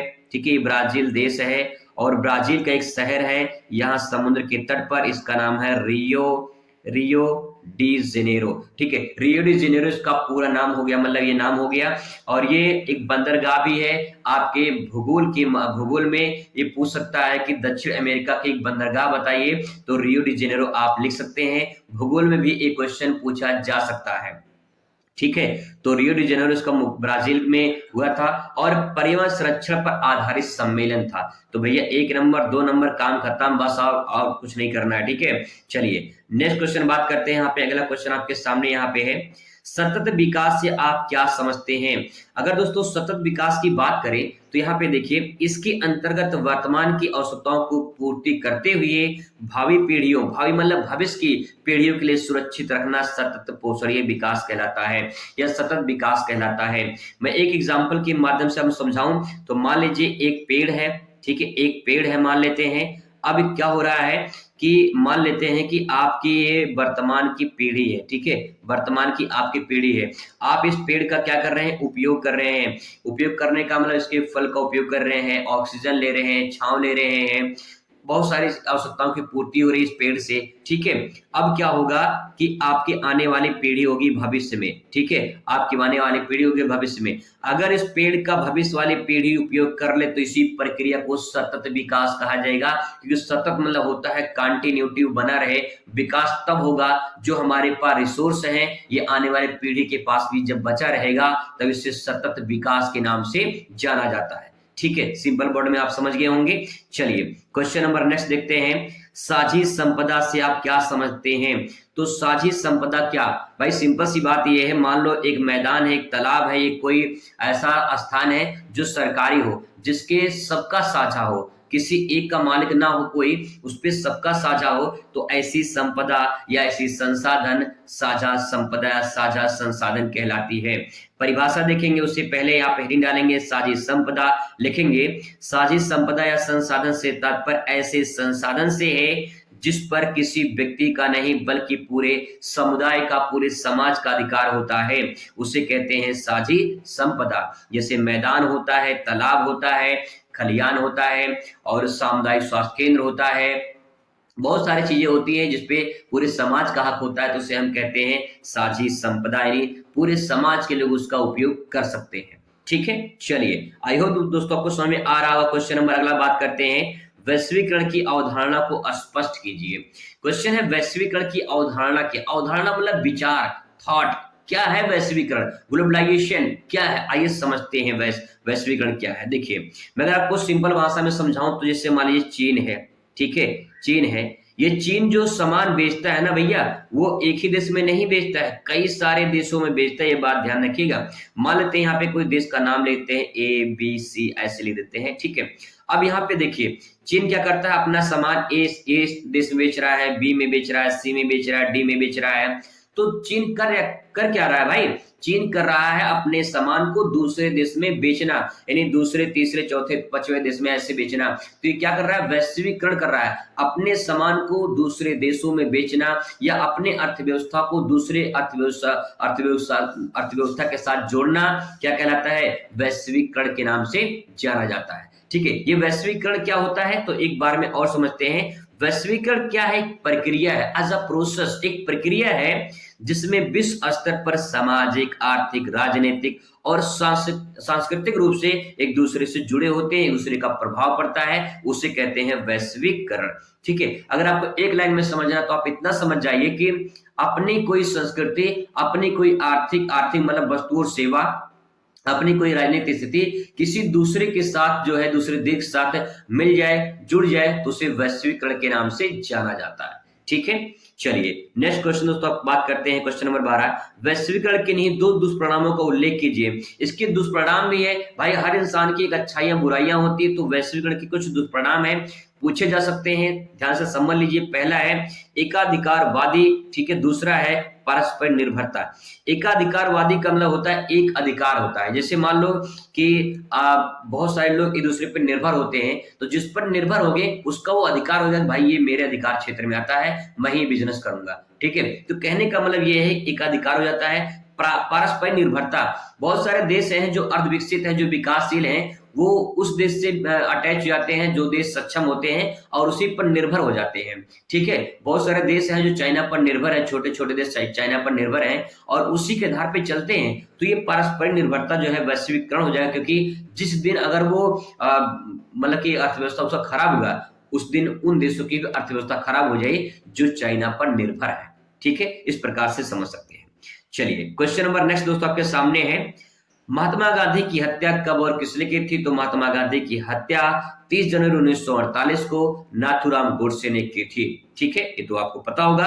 क्वेश्चन नेक्स्ट बात करते हैं, किन्हीं दो ऐसे राज्यों का नाम बताइए जो पहले केंद्र शासित प्रदेश थे। तो अरुणाचल प्रदेश और गोवा, ये दो ऐसे राज्य थे जो पहले केंद्र शासित प्रदेश हुआ करते थे। ठीक है, अगर मैं थोड़ा सा मानचित्र में दिखाऊं कि ये मानचित्र में जो है कैसे आप इसे देख पाओगे, तो यहाँ पे महसूस कर लीजिएगा थोड़ा सा। मैं कोशिश कर रहा हूं, मैं वैसे कॉपी में बना था और अच्छे से बनाया था। ठीक है, तो देखिए यहाँ पे जो ये वाला पोर्शन है ये अरुणाचल प्रदेश है, यहाँ पे छोटा सा गोवा है, ये पहले केंद्र शासित प्रदेश हुआ करते थे। ठीक है, चलिए क्वेश्चन नंबर नेक्स्ट देखते हैं, स्वतंत्रता के बाद भारत के सामने कौन कौन सी चुनौतियां थी? तो देश की जब आजाद हो गया तो कौन कौन सी चुनौतियां थी? तो पहली चुनौती थी राष्ट्रीय एकता को बनाए रखने की चुनौती। एक बड़े से देश में, इतने बड़े देश में राष्ट्रीय एकता की चुनौती का मतलब ये है कि भैया वहां बहुत सारे जाति के लोग, बहुत सारे धर्म के लोग थे और उनको एक में बांधने की सबसे बड़ी चुनौती थी, चुनौती नहीं चुनौती थी। ठीक है, आगे देखिए, लोकतंत्र स्थापित करने की चुनौती। देश आजाद तो हो गया लेकिन अब देश में लोकतंत्र स्थापित कैसे होगा, ये सबसे बड़ी चुनौती थी, क्योंकि देश में बहुत अफरा तफरी मची थी जब देश बंटवारा हुआ था उस टाइम पे, है ना, 47 में। तो कहने का मतलब लोकतंत्र स्थापित कैसे हो, बहुत बड़ा वहां पे लक्ष्य था और चुनौती भी थी। ठीक है, क्वेश्चन नंबर नेक्स्ट आपके सामने है, भारतीय जनसंघ पार्टी के किन्हीं दो प्रमुख नेताओं का नाम बताइए। तो भारतीय जनसंघ पार्टी के दो नेता है भैया, श्यामा प्रसाद मुखर्जी, दीनदयाल उपाध्याय, इनको ध्यान रखेंगे। ठीक है, चलिए क्वेश्चन नंबर नेक्स्ट आपके सामने है, क्वेश्चन है कि भारत में नियोजन के किन्हीं दो उद्देश्यों का उल्लेख कीजिए। भारत में नियोजन, नियोजन का मतलब होता है प्लानिंग। आप बोर्ड परीक्षा की तैयारी कर रहे हैं, एक प्लानिंग के अनुसार करिए। जब प्लानिंग के अनुसार करेंगे तो आपको जो भी सपना है, जो भी टारगेट है, आप उसे अचीव कर सकते हैं। बिना प्लानिंग के काम करेंगे तो भैया दिक्कत हो जाएगी, समस्या बहुत ज्यादा हो सकती है, क्योंकि जब हम कोई बिना प्लानिंग काम करते हैं बहुत सारी समस्याएं सामने आ जाती हैं। लेकिन प्लानिंग करेंगे तो हो सकता है समस्याएं आए लेकिन उतनी बड़ी समस्या ना हो, इसलिए प्लानिंग बनाना जरूरी होता है। तो पहला देखिए, संसाधनों की में समानता, जो भी संसाधन देश में है सबको बराबर रूप से मिले। ठीक है, चाहे जो जिस जाति का हो, चाहे जिस धर्म का हो, चाहे जिस क्षेत्र का हो, संसाधन भारत में है तो संसाधन सबको बराबर मिलना चाहिए। मान लेते हैं कि आपका जो मान लेते हैं कि आप क्लास में बैठे हैं। ठीक है, आप क्लास में बैठे हैं और आपके टीचर ने जो है क्लास में रसगुल्ला मंगाया भैया। ठीक है, और जो है रसगुल्ला बांट दिया। मान लो 50 लोग बैठे हैं क्लास में, 10 लोग को बांट दिया, तो क्या ये समानता है? ये समानता नहीं बल्कि असमानता है। लेकिन रसगुल्ला सब में 50 लोगों में बट गया तो समानता यहाँ पे दिखाई दे रही है। इसका मतलब दोस्तों ये है कि संसाधन जो भी हमारे पास हो उस सब में बराबर बंटना चाहिए। ठीक है, चलिए अगला है वस्तुओं सेवाओं में वृद्धि। वस्तुओं सेवाओं में वृद्धि का मतलब ये है कि जो भी वस्तु है, जो भी सेवा है, गुड्स एंड सर्विस की बात करें तो ये जो है इसका भी एक प्लानिंग होना चाहिए, कितना उत्पादन करना चाहिए, किसके लिए उत्पादन करना चाहिए, ये पूरा प्लानिंग होना चाहिए। ठीक है, चलिए क्वेश्चन नंबर नेक्स्ट दोस्तों देखते हैं आपके सामने, यहाँ पे बॉम्बे प्लान क्या है, व्हाट इज बॉम्बे प्लान। ठीक है, देखिए बॉम्बे प्लान की अगर बात करें तो बॉम्बे प्लान का मतलब बॉम्बे नहीं मुंबई में एक प्लान बनाई गई थी। क्या प्लान था, आइए देखते हैं क्या प्लान था। प्लान ये है, भारत के उद्योगपतियों द्वारा नियोजित अर्थव्यवस्था का संचालन के लिए एक प्रस्ताव तैयार किया गया जिसे बॉम्बे प्लान कहा जाता है। मान लीजिए आप कोई प्लान बनाइए, आप सड़क पर खड़े होकर अपने दोस्तों के साथ में प्लान बनाइए कि भाई देखो एक काम करना है, कल हम लोग चलेंगे पार्टी करने, घूमने चलेंगे, यहाँ चलेंगे, वहां चलेंगे, मिलने चलेंगे उससे, है ना। आपने क्या किया, आपने प्लानिंग बना लिया। जब आप प्लानिंग बना लोगे तो फिर अगले दिन कहोगे भाई हम लोग जो सड़क पे प्लानिंग बनाया था सड़क पे उसी से अनुसार काम करेंगे। तो इसका मतलब ये कि आपने प्लानिंग कहाँ बनाई, सड़क पे बनाई। इसका मतलब सड़क प्लान हो गया आपका। अब जो ये प्लान बना था ये बॉम्बे में बना था, नहीं मुंबई में। जो मुंबई में बना था तो नाम क्या होगा, मुंबई या बॉम्बे प्लान। इस प्लान में क्या कहा गया था, जो भारत के उद्योगपति, बड़े बड़े जो उद्योगपति है ना, ये उद्योगपति देश को नियोजित अर्थव्यवस्था का संचालन करना चाहते थे। इसके लिए एक मीटिंग की थी, प्लान बनाया गया था और उसका नाम है बॉम्बे प्लान। आप समझ जाएंगे दोस्तों तो लिख ले जाएंगे। आसान शब्दों में आपको समझाने की कोशिश कर रहा हूं और मैंने अपने आसान शब्दों में क्वेश्चन को यहाँ पे आंसर को प्रेजेंट किया है। आसान शब्दों में समझ के आप बहुत बेहतरीन नंबर पा सकते हैं अगर आपको समझ में आ रहा होगा। तो मैं पूरी कोशिश कर रहा हूं कि आपको समझ में आ रहा होगा। ठीक है, बात करते हैं अगले क्वेश्चन, भारतीय विदेशी नीति के 4 प्रमुख सिद्धांत कौन कौन से हैं? तो 4 प्रमुख सिद्धांत लिखना है। तो पहला है गुट निरपेक्षता की नीति। गुट निरपेक्षता का मतलब क्या होता है? ठीक है, गुट निरपेक्षता का मतलब ये है कि देखिए, जो भी जिस आप गुट में रहते हैं, वहां पे जो भी काम करते हैं, उनको गुट में रहना है, लेकिन जो भी लड़ाई झगड़ा होता है उन सबसे आप दूरी बना लीजिए। ठीक है, आपको कोई मतलब नहीं है उस चीज से। हम जो भी काम कर रहे हैं सही तरीके से करेंगे, हम उनसे अलग हो जाएंगे। ठीक है, जो लड़ाई झगड़ा करते हैं। तो गुट निरपेक्षता की नीति मतलब यह है कि हम देश में, भारत तो उन देशों को मदद तो करेगा, लेकिन एक अपनी अलग नीति बना के काम करेगा, एक अलग प्लानिंग बना के काम करेगा, ये है। ठीक है, हम उन दोस्तों के साथ में तो रहेंगे जो बिगड़े हैं, लेकिन हम अपने ऐसी प्लानिंग बना काम करेंगे जो हमें उनके साथ में बिगड़ाने काम नहीं करते। वही बात आपको यहाँ ध्यान रखना है। ठीक है, अगला पॉइंट है राष्ट्रीय हित की सुरक्षा। भाई देखिए, सिंपल सी बात है, जिस प्रकार से आप अपने घर के बारे में सोचते हैं, आप अपने घर के हित के बारे में सोचते हैं, वैसे आपका घर यानी देश, राष्ट्र सबसे बड़ा देश है। इसका मतलब यह है कि अगर हम देश में रहते हैं, जिस देश में रहते हैं, उस राष्ट्र के हित के बारे में सोचते हैं, अगर उसकी सुरक्षा करते हैं, तो ये विदेशी नीति का इंपॉर्टेंट हो जाएगा। ठीक है, नेक्स्ट है साम्राज्यवाद का विरोध। बहुत सारे देश हैं, वो दूसरे देश को कब्जा करते हैं और अपने में मिला लेते हैं। तो ये जो साम्राज्यवाद की नीति है ना, इसको खत्म करना है, इसको विरोध करना है। नेक्स्ट है वैश्विक शांति। विश्व स्तर पर कोई द्वितीय विश्व युद्ध, प्रथम विश्व जैसा युद्ध कभी ना हो, इसके लिए हम विश्व शांति का जो है समझौता करेंगे, विश्व शांति का जो है सम्मेलन करेंगे, ताकि कभी भी ऐसी घटना ना घट सके। ठीक है, आगे बात करते हैं क्वेश्चन नंबर नेक्स्ट, पंचशील समझौता कब और किन देशों के मध्य हुआ था? तो पंचशील समझौता, पंच मतलब 5, पंच मतलब 5, 5 शील यानी 5 समझौता हुआ था, और उसी 5 समझौते में जो है ये हुआ था 1954 में। ठीक है, 1954। ठीक है, 1954 में इसका हुआ था 1954 में। और भारत के प्रधानमंत्री पंडित जवाहरलाल नेहरू और चीन के प्रमुख चाउ एन लाई। ठीक है, कौन? चाउ एन लाई। आप महसूस करिए कि चाउमिन लाई ऐसे भी याद कर लीजिए भैया, क्योंकि उनका नाम है चाउमिन लाई, चाउमिन लाई। तो चाउ एन लाई मतलब चाउमिन लाई, है ना, चाउमिन लाई। आप महसूस करिए कि पंडित जी से, पंडित जवाहरलाल नेहरू से पूछ रहे हैं कि चाउमिन लाई, तो चाउ एन लाई ये चीन का प्रमुख था। ठीक है, और इसी के द्वारा जो है 1954 में समझौता हुआ था। ठीक है, नेक्स्ट क्वेश्चन आपके सामने है, इंदिरा गांधी की हत्या कब हुई थी? तो इंदिरा गांधी की हत्या 31 अक्टूबर 1984 को नई दिल्ली। ठीक है, ध्यान रखेंगे, इंपॉर्टेंट है, पूछा जाएगा आपसे।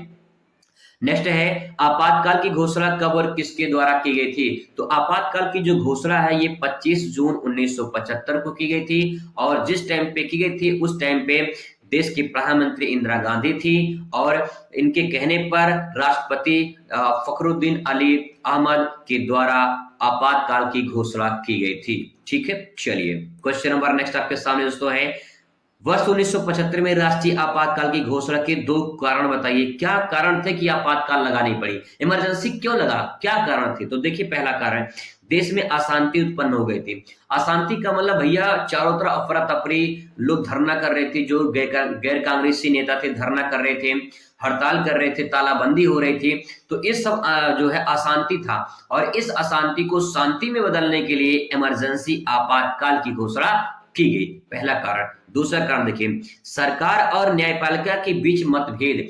जो सरकार थी और जो न्यायपालिका जो न्याय करती थी, उसके बीच में भी मतभेद होता था। सरकार कुछ चाहती थी, न्यायपालिका कुछ चाहती थी, है ना। आप कुछ चाह रहे हैं और आपके मम्मी पापा कुछ चाह रहे हैं कि बेटा ये तुम बन जाओ, और आप चाह रहे हो कि मुझे ये बनना है, तो इसमें एक मतभेद उत्पन्न हो जाएगा, और जब मतभेद उत्पन्न हो जाएगा तो भैया दिक्कत हो जाएगी, है ना। चलिए ठीक है, चलिए अब आप बात करते हैं क्वेश्चन नंबर नेक्स्ट देखते हैं यहाँ पे, जम्मू कश्मीर में अनुच्छेद 370 की समाप्ति के 2 परिणाम बताइए। क्या परिणाम हुए जब 370 धारा समाप्त हुई? तो देखिए, पहला पॉइंट, जम्मू कश्मीर में जमीन लेकर रहने अर्थात वहां के निवासी बन सकते हैं। पहले जम्मू कश्मीर में नहीं रह सकते थे, जम्मू कश्मीर में अपना कोई जमीन लेकर वहां घर नहीं बनवा सकते थे, लेकिन अब जम्मू कश्मीर में जाएंगे, ठीक है, वहां पे रहेंगे और अपना घर बनाएंगे। जम्मू कश्मीर में जाएंगे, वहां पे रहेंगे, अपना घर बनाएंगे और फिर इसके बाद जो है शादी ब्याह करेंगे। भैया आप कुछ भी कर सकते हैं, वहां पे जाके कुछ भी मतलब घर जमीन लेकर रह सकते हैं, घर बनवा सकते हैं, शादी कर सकते हैं, ये अब वहां पे छूट दी गई है। ठीक है, आगे है जम्मू कश्मीर में विभिन्न प्रकार के असमानताएं जो थी वो समाप्त कर दिया गया है। वहां पे अपना एक अलग कानून होता था, उनका अपना झंडा होता था, वो सब कुछ समाप्त कर दिया गया, असमानता जो थी वो खत्म कर दिया गया है, अब सिर्फ है समानता। ठीक है, next question, question number 25, last question आपके सामने दोस्तों है कि मंडल आयोग के संबंध समाज के किस वर्ग से है? तो मंडल आयोग का जो संबंध है वो समाज के वर्ग से। देखिए, विभिन्न वर्गों के बीच मंडल आयोग गठन भारतीय समाज के विभिन्न वर्गों के बीच शैक्षिक सामाजिक पिछड़ेपन की व्यापकता को पता लगाने के लिए किया गया था। तो जो मंडल आयोग का संबंध था वो समाज में जो पिछड़े लोग हैं उनको ऊपर उठाने के लिए, इनके बारे में सोचने, इनके बारे में मतलब जो है इनको ऊपर उठाने के लिए, इनको आर्थिक विकास सामाजिक विकास से ऊपर उठाने के लिए ये मंडल आयोग जो है समाज से संबंधित है। ठीक है, महात्मा गांधी की हत्या कब हुई थी? This is most important question, बहुविकल्पीय के लिए, डेट के लिए और फिर आपके जो है अति लघु क्वेश्चन के लिए पूछ सकते हैं यहाँ पे कि महात्मा गांधी की हत्या कब हुई थी।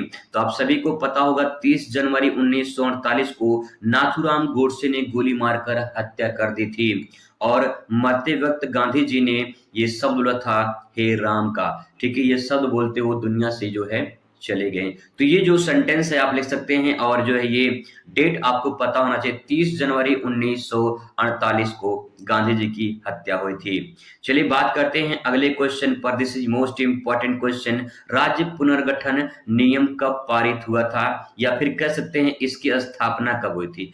पारित छोड़ देंगे क्योंकि पारित दूसरा डेट है इसका, यहाँ पे देखिए नोट करके लिखा गया है।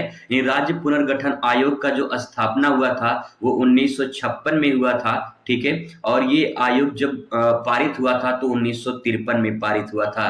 पारित होने का मतलब एक कमेटी बनाई जाती है, उस गुट में एक मतलब कि एक कमेटी बनाकर एक मीटिंग की जाती है कि ये जो है नियम इस दिन लागू होगा।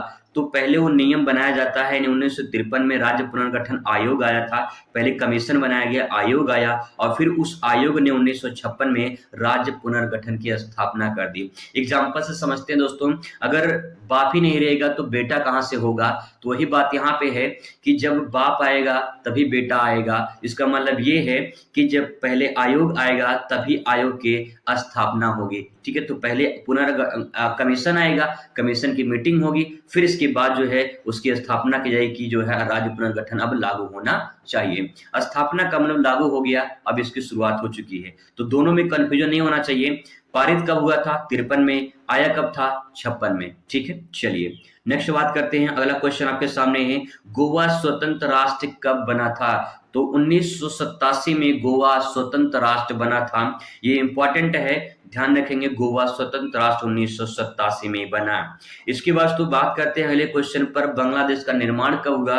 तो 1971 में बांग्लादेश का निर्माण हुआ था और ये पूर्वी पाकिस्तान के रूप में जाना जाता था। थोड़ा सा मैं आपको अगर माइंड मैप में दिखाना चाहूं तो आप इतना समझ लीजिए कि ये जो है कुछ इस प्रकार से जो है यहाँ पे आपको दिखाई देगा, ये गुजरात एरिया। ठीक है, यहाँ पे फिर इसके बाद जो है इस प्रकार से यहाँ पे ये दिखाई देगा। ठीक है, तो दोस्तों यहाँ पे जो है ये पश्चिमी पाकिस्तान था और ये पूर्वी पाकिस्तान था, और जो पूर्वी पाकिस्तान था यही जाके आगे 1971 में बांग्लादेश के नाम से जाना जाता है। तो यहाँ पे 1971 में एक नया मुल्क आता है, एक नए देश का उत्पन्न होता है, इसका नाम है बांग्लादेश। ठीक है, आगे बात करते हैं। यहाँ पे राज्य पुनर्गठन अधिनियम जब आया था 1956 में, तो मतलब कि जब 56 में आया लागू हुआ था तो उस टाइम पे कितने राज्य थे? तो 14 राज्य और 6 केंद्र शासित प्रदेश थे। यानी जब राज्य पुनर्गठन अधिनियम शुरू किया गया था तो लागू हुआ था तो उस टाइम पे 14 राज्य और 6 केंद्र शासित प्रदेश हुआ करते थे। नेक्स्ट दोस्तों सवाल आपके सामने है, खान अब्दुल गफ्फार खान को किस नाम से जाना जाता है?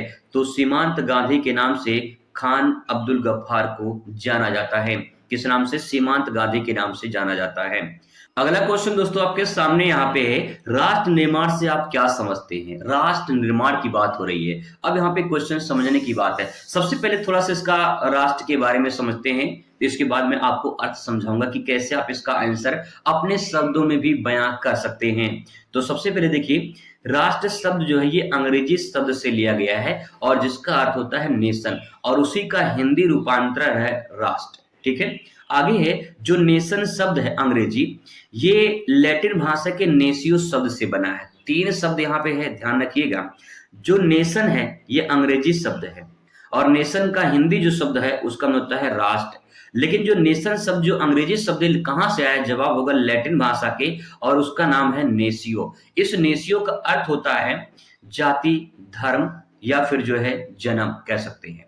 इस प्रकार हम कह सकते हैं जो राष्ट्र का तात्पर्य होता है उस समूह से होता है जो किसी एक जाति से संबंधित होता है। एक जाति से संबंधित का मतलब यहाँ पे कोई जाति की बात नहीं हो रही है, यहाँ पे उसमें जाति, धर्म, भाषा कुछ भी हो सकता है। मैं आपको एग्जाम्पल के माध्यम से समझाने की कोशिश करता हूँ। राष्ट्र का मतलब ये होता है कि जो आप अपना देश है उस देश के प्रति अपने आप को न्यौछावर कर देना, अपने आप को प्रेम भावना बनाए रखना। जैसे आपका एक परिवार होता है ना, एक परिवार होता है, अगर उस परिवार पर आँच आती है तो आप अपने परिवार के लिए जान देने को तैयार हो जाते हैं। उसी प्रकार से जो आपका राष्ट्र है, जो आपका परिवार है ना, उसे राष्ट्र मान लीजिए। और राष्ट्र के आप क्या हैं, एक नागरिक हैं, और एक नागरिक का कर्तव्य बनता है उस परिवार के सदस्य की तरह कि परिवार का जैसे रक्षा करता है वैसे अपने राष्ट्र का भी रक्षा करना है। तो ये जो प्रेम भावना है इसी को राष्ट्रवाद के नाम से जाना जाता है। तो राष्ट्र निर्माण कब होगा, जब सारे लोग मिलकर, सभी जाति, धर्म, भाषा, आज सभी जो लोग हैं ये सभी लोग मिलकर एक साथ आकर देश के हित के बारे में सोचेंगे, देश के भला के बारे में सोचेंगे, देश की भलाई करेंगे। तो ये पूरी प्रक्रिया जाके राष्ट्र निर्माण को उत्पन्न करती है। कहने का मतलब ये है कि अगर मान लो परिवार में 10 लोग रहते हैं दोस्तों, अगर इसमें परिवार में अगर एक लोग कोई सोचे कि परिवार को हमें एक अच्छा सुविधा देना है, परिवार को वो सारी शौके मतलब शौक पूरा करना है जो सभी लोग चाहते हैं, एक लोग चाहते हैं, 9 लोग नहीं चाहते हैं, तो क्या परिवार का निर्माण होगा, क्या परिवार विकसित होगा, क्या परिवार अच्छा हो पाएगा? आपका जवाब होगा बहुत कम चांस रहेगा। लेकिन अगर परिवार में जितने सदस्य हैं, 10 सदस्य हैं, 10 के 10 सोचे कि हमें विकसित करना है अपने आप को, हमें विकास करना है, हमारे जो संसाधन है उनकी आवश्यकताओं की पूर्ति करना है, जिन संसाधनों की कमी है उनको पूरा करना है, अपने आप को एक सक्षम बनाना है। जब सब लोग सोचेंगे तो जल्दी विकास होगा और कोई भी उंगली भी नहीं उठा पाएगा। तो इसका मतलब दोस्तों ये है, जिस प्रकार से हम अपने परिवार के लिए समर्पित होते हैं, परिवार के बारे में सोचते हैं, ऐसे हमें राष्ट्र के बारे में सोचना पड़ेगा। जब सभी राष्ट्र के बारे में सोचेंगे तो राष्ट्र निर्माण होगा। ठीक है, वही बात यहाँ पे समझाना चाह रहा है। नोट पॉइंट में जो लिखा गया है वो इंपॉर्टेंट है, एक बार देख लीजिए। राष्ट्र निर्माण एक सामाजिक विधि है जिसके द्वारा कुछ समूह में राष्ट्र चेतना उत्पन्न होती है। राष्ट्र चेतना उत्पन्न होने का मतलब ये है कि राष्ट्र निर्माण सामाजिक विधि का मतलब ये है कि राष्ट्र एक ऐसी सामाजिक विधि है, मतलब समाज को ऐसे आगे आना चाहिए जिससे राष्ट्र का निर्माण हो सके, राष्ट्र का भला हो सके, राष्ट्र के बारे में सोच सके, तब जाके राष्ट्र निर्माण होगा। यानी सब लोग मिलकर आएंगे, काम करेंगे, सभी जाति, धर्म, समूह के लोग आएंगे, काम करेंगे, तब जाके राष्ट्र का निर्माण हो पाएगा। यही सेंटेंस आप यहाँ पे लिख सकते हैं। ठीक है, नेक्स्ट बात करते हैं अगले क्वेश्चन पर। क्वेश्चन है भारत विभाजन के कारण बताइए। क्यों हुआ था भारत विभाजन, इसके बारे में समझना है। अथवा पूछ सकता है भारत पाकिस्तान विभाजन के लिए उत्तरदायी कारण क्या है। तो देखिए यहाँ पे आप लिख सकते हैं, इसको आसान शब्दों में बता दे रहा हूं। राजनीतिक कारण है, सामाजिक कारण है, धार्मिक कारण है, ब्रिटिश सरकार का शासन और सर्वश्रेष्ठ की भावना। ये कुछ इंपॉर्टेंट कारण है दोस्तों, बहुत ही मोस्ट इंपॉर्टेंट प्रश्न है कि विभाजन का आखिर कारण क्या था। अगर पेपर में आ गया तो बहुत अच्छी बात है, नहीं आया तो आपको ये पता होना चाहिए भैया देश के नागरिक होने के कारण कि आखिर बंटवारा क्यों हुआ, विभाजन क्यों हुआ देश का। आइए समझने की कोशिश करते हैं राजनीतिक कारण में। राजनीतिक कारण में एक तरफ जो है पंडित जवाहरलाल नेहरू और एक तरफ मोहम्मद अली जिन्ना। ठीक है, ये दोनों लोग के बीच में एक ऐसा जो है मतभेद चल रहा था। पंडित जवाहरलाल नेहरू अपना बात रख रहे थे और मोहम्मद अली जिन्ना वो अपना बात रख रहे थे, जिससे जो है हम सरकार बनाएंगे। और राजनीति कैसी है आप जानते हैं, सरकार बनाने के चक्कर में राजनीति में जो है बंटवारा, यहाँ पे एक दीवार खींच गई और भारत पाकिस्तान का बंटवारा हो गया। तो ये भी कारण माना जाता है। इसके बाद आता है सामाजिक कारण। सामाजिक कारण में आता है यहाँ पे वहां पे जो भी समाज में बुराइयां थी, समाज के लोग, ऐसे कुछ लोग थे जो बंटवारा चाहते थे, तो कहने का मतलब ये है कि यहाँ पे हिंदू मुस्लिम को आपस में लड़ाया था अंग्रेजों ने, और उसके बाद जो है समाज में बुराइयां उत्पन्न हो गई और उस बुराई के कारण समाज बट गया, यानी देश का बंटवारा हो गया। ऐसे आप सेंटेंस को समझ के लिख सकते हैं। धार्मिक कारण में हिंदू मुस्लिम का बंटवारा आप यहाँ पे लिख सकते हैं। धार्मिक कारण में हिंदू मुस्लिम का बंटवारा भी लिख के आप उसके बारे में थोड़ा समझ सकते हैं कि जब बंटवारा हुआ था तो अंग्रेजों ने लड़ा दिया था हिंदू और मुस्लिम को आपस में, और हमेशा दूसरे को दुश्मन बन गए, और फिर इसके बाद जो है धार्मिक विभाजन में हिंदू मुस्लिम अलग अलग हो गए और फिर देश का बंटवारा हो गया। ऐसे आप दोस्तों देख सकते हैं ब्रिटिश सरकार का शासन ये सबसे बड़ा कारण माना जाता है बंटवारे का, क्योंकि ब्रिटिश ही जो है बंटवारे के कारण माने जाते हैं। वही जो है अगर चाहते तो बंटवारा ना होता, लेकिन कुछ और भारत के लोग भी तो वो भी तो चाह रहे थे बंटवारा हो जाए, कुछ पाकिस्तान के लोग थे वो भी चाह रहे थे बंटवारा हो जाए। तो कहने का मतलब ये है कि साथ साथ में, जैसे होता है कहावत है, गेहूं के साथ घुन पिसाता है, वही बात यहाँ पे आ जाती है कि ब्रिटिश अगर चाह रहे थे तो भारत के पाकिस्तान के लोग भी चाह रहे थे कि बंटवारा हो जाए, हिंदू मुस्लिम अलग अलग हो जाए, दोनों मुल्क अलग हो जाए, ये यहाँ पे पॉइंट आ जाएगा। नेक्स्ट है सर्वश्रेष्ठ की भावना। हमेशा अपने आप में सर्वश्रेष्ठ की भावना होती थी कि मैं सर्वश्रेष्ठ हूँ, और उसी सर्वश्रेष्ठ चक्कर में जो है कोई झुकने को तैयार नहीं हुआ और देश का विभाजन हो गया।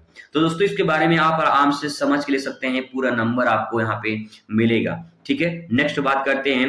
अगस्त 1947 में नव स्वतंत्र भारत के सम्मुख कौन कौन सी चुनौतियां आई थी? चुनौती का मतलब चुनौती आई थी भैया। ठीक है, कौन कौन सी चुनौतियां आई थी? तो आइए देखते हैं। जब देश आजाद हो गया तो क्या चुनौती आई थी?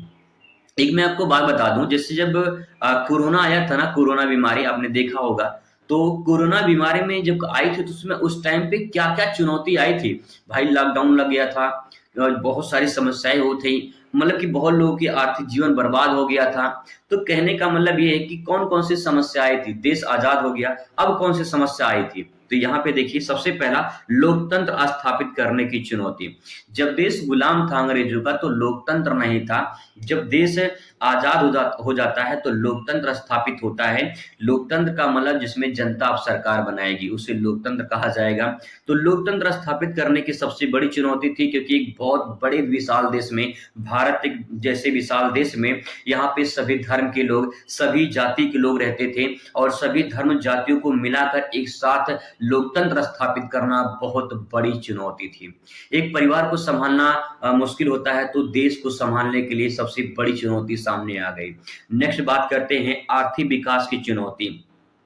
भारत एक गरीब देश की श्रेणी में आता था, अभी भी है, लेकिन यहाँ पे देखा जाए जो पिछले जब देश आजाद हुआ था ना, बहुत ज्यादा गरीबी थी, भुखमरी बहुत ज्यादा थी। उस टाइम पे लोगों के पास इतने पैसे नहीं थे कि वो ट्रेन से जाके सफर कर सकते थे, इतने पैसे नहीं थे वो। तो कहने का मतलब है कि आर्थिक चुनौतियां बहुत बड़ी चुनौती थी कि कैसे गरीबी को जो है मिटाया जाए, कैसे गरीबी को खत्म किया जाए, बेरोजगारी को कैसे दूर किया जाए। बहुत सारी आर्थिक समस्याएं वहां पे उस टाइम पे आई थी। तो ये भी एक चुनौती है, इसके बारे में थोड़ा सा आप लिख सकते हैं अगर समझ जाएंगे तो। नेक्स्ट है शांति बनाए रखने की चुनौती। जैसे एक भीड़ इकट्ठा हो जाती है ना, उस भीड़ को शांत करने में बहुत मशक्कत करनी पड़ती है। अगर आप माइक लेकर स्टेज पे खड़े हो जाएं तब भी जल्दी भीड़ शांत नहीं होती है। और इतने बड़े देश में, एक बहुत बड़े देश में शांति बनाए रखना, कि देश में जो है बंटवारा हो रहा है, देश में सब लोग उथल पुथल हो रहा है, कोई पाकिस्तान जा रहा है, कोई बांग्लादेश जा रहा है, कोई भारत में रह रहा है, कोई भारत में आ रहा है। तो ये जो चुनौती थी ना, बहुत बड़ी चुनौती थी कि भाई शांति बनाए रखिए, कोई लड़ाई झगड़ा ना हो। इसके बावजूद भी हिंदू मुस्लिम में लड़ाई हो जाती थी, बहुत सारी समस्याएं हो जाती थी, लोग मारपीट करते थे, दूसरे को मार देते थे, इतनी ज्यादा वहां पे समस्याएं होती। तो शांति बनाए रखने की चुनौती सबसे बड़ी चुनौती मानी जाती है कि सब लोग शांत रहें, कोई लड़ाई झगड़ा ना हो, कोई धर्म किसी धर्म को मारे ना, मतलब कोई अवहेलना ना करे, या कोई जाति आपस में जाति लड़े ना। बहुत सारी समस्याएं थी, शांति बनाए रखने की चुनौती बहुत बड़ी चुनौती मानी जाती है। नेक्स्ट है दोस्तों संबंध बनाए रखने की चुनौती।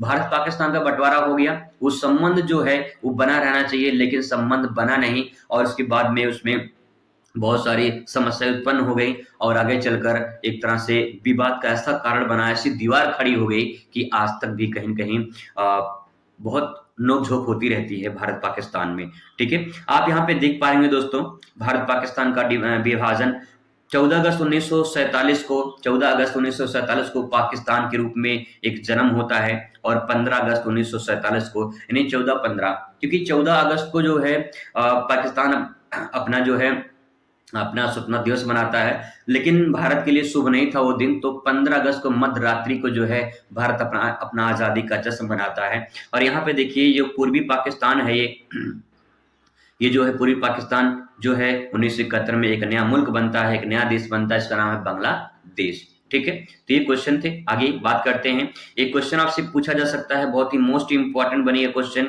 सरदार वल्लभ भाई पटेल, भारत की एकीकरण में सरदार वल्लभ भाई पटेल की भूमिका का उल्लेख कीजिए। बहुत ही मोस्ट इंपॉर्टेंट प्रश्न है कि सरदार वल्लभ भाई पटेल ने भारत का जब एकीकरण करना था उसमें कितनी महत्वपूर्ण भूमिका निभाई थी। आइए उनकी भूमिका के बारे में समझते हैं। और यहाँ पे सबसे पहले सरदार वल्लभ भाई पटेल को लौह पुरुष के रूप में जाना जाता है। यहाँ से एक बहुविकल्पीय सवाल बन जाएगा कि लौह पुरुष किसे कहा जाता है, तो जवाब होगा सरदार वल्लभ भाई पटेल को लौह पुरुष के नाम से जाना जाता है। नेक्स्ट है, देश की आजादी के बाद देशी रियासतों को भारत में विलय करना आसान नहीं था, लेकिन सरदार पटेल की अध्यक्षता में स्टेट विभाग की स्थापना की गई, और इसके बाद जो है सरदार वल्लभ भाई पटेल ने देशी रियासतों को भारत में विलय किया। और जैसे बड़ी रियासतें हैदराबाद, बड़ौदा, कश्मीर, यहाँ मैसूर लिखा है, मैसूर, जूनागढ़, ये कुछ ऐसी बड़ी रियासतें थी जो भारत में शामिल किए गए थे। आइए इसका थोड़ा सा मैं आपको एक्सप्लेन और कर दूं ताकि जो है आपको दिक्कत ना हो। सरदार वल्लभ भाई पटेल लौह पुरुष के रूप में जाने जाते हैं। जब देश आजाद हुआ ना, आजादी के बाद अंग्रेजों ने कहा था कि जो देशी रियासतें हैं, देशी रियासतों का मतलब जो रजवाड़ी शासन है, जहां जहां राजा के शासन थे, उन रजवाड़ी शासन को उन्होंने कहा था कि चाहे स्वेच्छा से पाकिस्तान में चले जाएं या स्वेच्छा से अपने भारत में ही रहें, कोई दिक्कत नहीं है, या अपना वो स्वतंत्र रह सकते हैं। ये जो है यहाँ पे बात कही गई थी। लेकिन देशी रियासतों में जब विलय की बात आई, यानी भारत में विलय करने की बात आई, तो सरदार पटेल आगे आते हैं और सरदार पटेल की अध्यक्षता में एक स्टेट विभाग की स्थापना की जाती है। और उसके बाद जो है उन्होंने देशी रियासतों को विलय करने में सबसे अहम भूमिका निभाई थी। नहीं तो अगर देशी रियासतें विलय ना होता तो शायद या तो कुछ पाकिस्तान में चले गए होते, या तो जो है उनका एक अलग मुल्क बन गया होता। तो इन्होंने बहुत इंपॉर्टेंट काम किया था, जैसे हैदराबाद, बड़ौदा, कश्मीर, मैसूर, जूनागढ़, ये कुछ इंपॉर्टेंट ऐसे देशी रियासतें थे जिनको विलय किया गया था। ठीक है, आगे बात करते हैं। यहाँ पे नेक्स्ट पॉइंट आपके सामने है। हैदराबाद के शासक निजाम उस्मान, इसे आज उजुमान के नाम से जाना जाता है।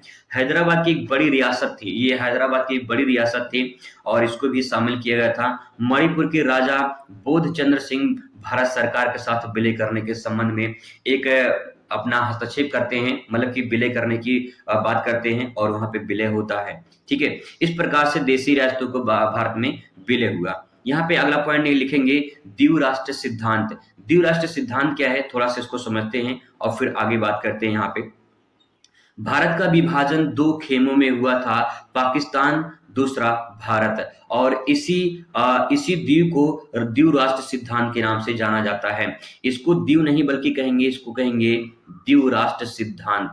ठीक है, द्विराष्ट्र सिद्धांत। यहां से एक प्रश्न बन जाएगा कि द्विराष्ट्र सिद्धांत से आप क्या समझते हैं। बहुत सिंपल पॉइंट है। द्विराष्ट्र सिद्धांत का मतलब ये है कि जब भारत और पाकिस्तान का बंटवारा हुआ तो एक राष्ट्र बना आपका पाकिस्तान, और एक राष्ट्र बना जो है आपका भारत, हिंदुस्तान। तो इसमें इसी को राष्ट्र को द्विराष्ट्र के नाम से जाना जाता है। ठीक है, पाकिस्तान में देखिए यहाँ पे आगे लिखा है कि पाकिस्तान की अध्यक्षता मोहम्मद अली जिन्ना की अध्यक्षता के कारण मुसलमान अपना अलग देश मांग करने लगे, और भारत कुछ नेताओं ने हिंदुओं के समर्थन किया, जिससे भारत दो भागों में बट गया। वही मैंने आपसे कहा था कि सत्ता के लिए जो है राजनीतिक कारण जो है यहाँ पे बंटवारा माना जाता है, तो भी राजनीतिक जो कारण है ये भी बंटवारे का कारण माना जाता है। ठीक है, आगे बात करते दोस्तों। अगला क्वेश्चन आपके सामने है, राज्य पुनर्गठन का मुख्य कार्य क्या है, इसकी विशेषता बताइए। राज्य पुनर्गठन, आइए इसके बारे में बात करते हैं। आई होप आपको समझ में आ रहा होगा, और राज्य पुनर्गठन के बारे में थोड़ा समझने की कोशिश करते हैं। यहाँ पे सब कुछ आपको डिटेल में क्लियर हो जाएगा कि आखिर राज्य पुनर्गठन क्या है। अंग्रेजों के शासन काल में, यहाँ पे लिखेंगे कि अंग्रेजों के शासन काल में भारत दो भागों में विभक्त हो गया था। पहला ब्रिटिश शासन, दूसरा देसी रियासतों। देखिए यहाँ पे कहा गया है कि जब अंग्रेज यहाँ पे आए थे ना, तो अंग्रेजों के शासन काल में देसी रियासतें ब्रिटिश सरकार में और प्रांतों में विभाजन हो गया। मतलब कि एक तरफ ब्रिटिश सरकार थी और एक तरफ देसी रियासतें थी। ऐसे बैठिए बेटा, देसी रियासतें थी। और इसके बाद जो है जब ये विभाजन हुआ तो यहाँ पे आगे देखिए लिखा गया है, ब्रिटिश प्रांत के भारत में विभाजन हो गया और सही तरीके से नहीं हुआ था। और उसका विभाजन प्रशासन के आधार पर होना था कि जो अपना प्रशासन चलाएंगे उसी के आधार पर जो है उनका विभाजन होगा। आगे है, भारत में भाषा के आधार पर राज्यों का पुनर्गठन किया गया। आगे अब यहाँ पे मेन पॉइंट है कि भारत में जो पुनर्गठन हुआ राज्यों का, वो किसके आधार पे हुआ? तो जवाब होगा कि भाषा के आधार पर हुआ। अगर आपसे क्वेश्चन पूछ ले किसके आधार पे हुआ, तो जवाब होगा भाषा के आधार पे राज्य का पुनर्गठन हुआ। आगे यहाँ पे दोस्तों देखेंगे कि जिसमें 1953 में राज्य पुनर्गठन आयोग की स्थापना की गई, इन्हीं राज्य पुनर्गठन आया और 1956 में जो है इसे पारित कर दिया गया, मतलब लागू कर दिया गया। ठीक है, नेक्स्ट है, उस टाइम पे 14 राज्य और 6 केंद्र शासित प्रदेश हुआ करते थे और धीरे धीरे जो है भाषा के आधार पर राज्यों का पुनर्गठन शुरू हो गया। जैसे आप देखे होंगे राज्यों में जो पुनर्गठन हो रहा है, मतलब होता है वो, जैसे तेलुगु, तमिल, उड़िया, पंजाबी, मराठी, जो है बहुत सारे जो है भाषा के आधार पे आपके डिवाइड राज्य हुए हैं। तो इस प्रकार से आप यहाँ पे समझ सकते हैं। वर्तमान में भारत के पास 28 राज्य और 8 केंद्र शासित प्रदेश हैं। 2 जून 2014 को जो है आंध्र प्रदेश से तेलंगाना राज्य अलग हुआ था। इस टाइम पे ये 29वां राज्य बना था। लेकिन 31 अक्टूबर 2019 को जम्मू कश्मीर और लद्दाख को केंद्र शासित प्रदेश बना दिया गया। फिर इसके बाद 26 जनवरी 2020 को जो है दादरा नगर हवेली और दमन द्वीप को आपस में मिला दिया था, मर्जर कर दिया गया था। तो इस प्रकार से जो है यहाँ पे अब आप देख पाएंगे कि छोटा छोटा क्वेश्चन है। मध्य प्रदेश जो है ये छत्तीसगढ़ से अलग हुआ था, मध्य प्रदेश से छत्तीसगढ़ अलग हुआ था। ठीक है, और ये अलग हुआ था 1/11/2000 सन 2000 को, जिसमें 26वां राज्य बना था। फिर उत्तर प्रदेश से उत्तराखंड अलग हुआ था 9/11/2000 सन 2000 को, इसमें 27वां राज्य बना था। और इसके बाद बिहार से झारखंड अलग हुआ था, इसमें जो है ये 28वां राज्य बना था। ठीक है, फिर आंध्र प्रदेश से अलग हुआ तेलंगाना 2 जून 2014 को, जिसमें 29वां राज्य बना। लेकिन भारत में वर्तमान में 28 राज्य और 8 केंद्र शासित प्रदेश हैं, क्योंकि जम्मू कश्मीर जो राज्य हुआ करता था उसको जो है 31 अक्टूबर सन 2019 को जो है केंद्र शासित प्रदेश बना दिया गया। तो इस प्रकार से 28 राज्य और 8 केंद्र शासित प्रदेश है। मैंने यहाँ पे बहुत कुछ आपको बता दिया है, ये सब आपको बहुत किताबों में नहीं मिल पाएगा एक साथ में, तो आप कोशिश करिएगा कि इसको जो है अच्छे से समझने की कोशिश करिएगा। अगला पॉइंट दोस्तों, यहाँ पे राज्य का पुनर्गठन का कार्य क्या है? तो देखिए राज्य का जो पुनर्गठन कार्य है वो ये है कि भारत की एकता और सुरक्षा को बनाए रखना। भाई सिंपल सी बात ये है कि अगर कोई राज्य किसी राज्य से अलग हो रहा है, जैसे कोई भाई दूसरे भाई से अलग हो रहा है, तो वही सोचेगा कि भाई उनके बीच में कोई लड़ाई झगड़ा ना हो, बाद में सब लोग शांति बनाए रखें और कोई दिक्कत परेशानी ना हो। तो एकता और सुरक्षा बनाए रखें, यही उनका उद्देश्य होता है। राज्य गठन का भाषा के आधार पर किया जाए, ये सबसे इंपॉर्टेंट रहेगा। जहाँ पे जो भाषा के लोग बोलते हैं उनको उस प्रकार से डिवाइड किया जाए। राज्यों का प्रशासनिक जो है रूप ध्यान में दिया जाए कि जो प्रशासनिक रूप है वहाँ पे, जो प्रशासन है वहाँ पे अच्छे से काम करे, ताकि जो है राज्य का अच्छे से विकास हो पाए। ठीक है, नेक्स्ट है प्रत्येक राज्यों के लिए एक राजधानी बनाना। ये इंपॉर्टेंट किया गया कि हर राज्य की अपनी राजधानी होगी, ताकि दूसरे राज्य को किसी दूसरे राज्य में जाना ना पड़े। जैसे पंजाब हरियाणा की राजधानी है चंडीगढ़, तो पंजाब हरियाणा की राजधानी चंडीगढ़ है, तो कहीं कहीं पंजाब वालों को हरियाणा में चंडीगढ़ में, फिर हरियाणा को भी चंडीगढ़ में जाना पड़ता है। तो कहने का मतलब ये कि हर राज्य की एक राजधानी होगी, तो उसमें दिक्कत नहीं होगी। भाषा और संस्कृति के आधार पे जो है उनको बनाए रखना। जो भी भाषा है, जिनकी जो भी संस्कृति है, जो भी धर्म है, वो अपने आप को बनाए रखें ताकि किसी को दिक्कत परेशानी ना हो। पहला क्वेश्चन है, सैमसंग, एलजी, हुंडई जैसी प्रसिद्ध ब्रांड कंपनियां किस देश की हैं? तो जवाब होगा साउथ कोरिया की है। दक्षिणी कोरिया की जो है सैमसंग, एलजी, हुंडई जैसी प्रसिद्ध ब्रांड कंपनियां जो है ये दक्षिणी कोरिया की हैं। ठीक है, बात करते हैं नेक्स्ट क्वेश्चन पर। अगला क्वेश्चन है, मुक्त व्यापार द्वारा मुक्त द्वार नीति का संबंध किस देश से है? तो मुक्त द्वार नीति का संबंध चीन देश से है। ठीक है, नेक्स्ट बात करते हैं, आसियान का मुख्यालय कहाँ है? आसियान एक संगठन, एक संस्था है और इसका मुख्यालय पड़ता है जकार्ता में। ठीक है। आसियान की जो मुख्यालय है वो जकार्ता में है, जो कि इंडोनेशिया की राजधानी है। नेक्स्ट बात करते हैं अगले क्वेश्चन पर, इसका नोट करके कुछ यहाँ पे पॉइंट नोट कर लेंगे। आसियान की स्थापना 8 अगस्त 1967 में हुआ था, ठीक है। ये आपके बहुविकल्पी में पूछा जा सकता है, अति लघु में पूछा जा सकता है कि आसियान की स्थापना कब हुई थी।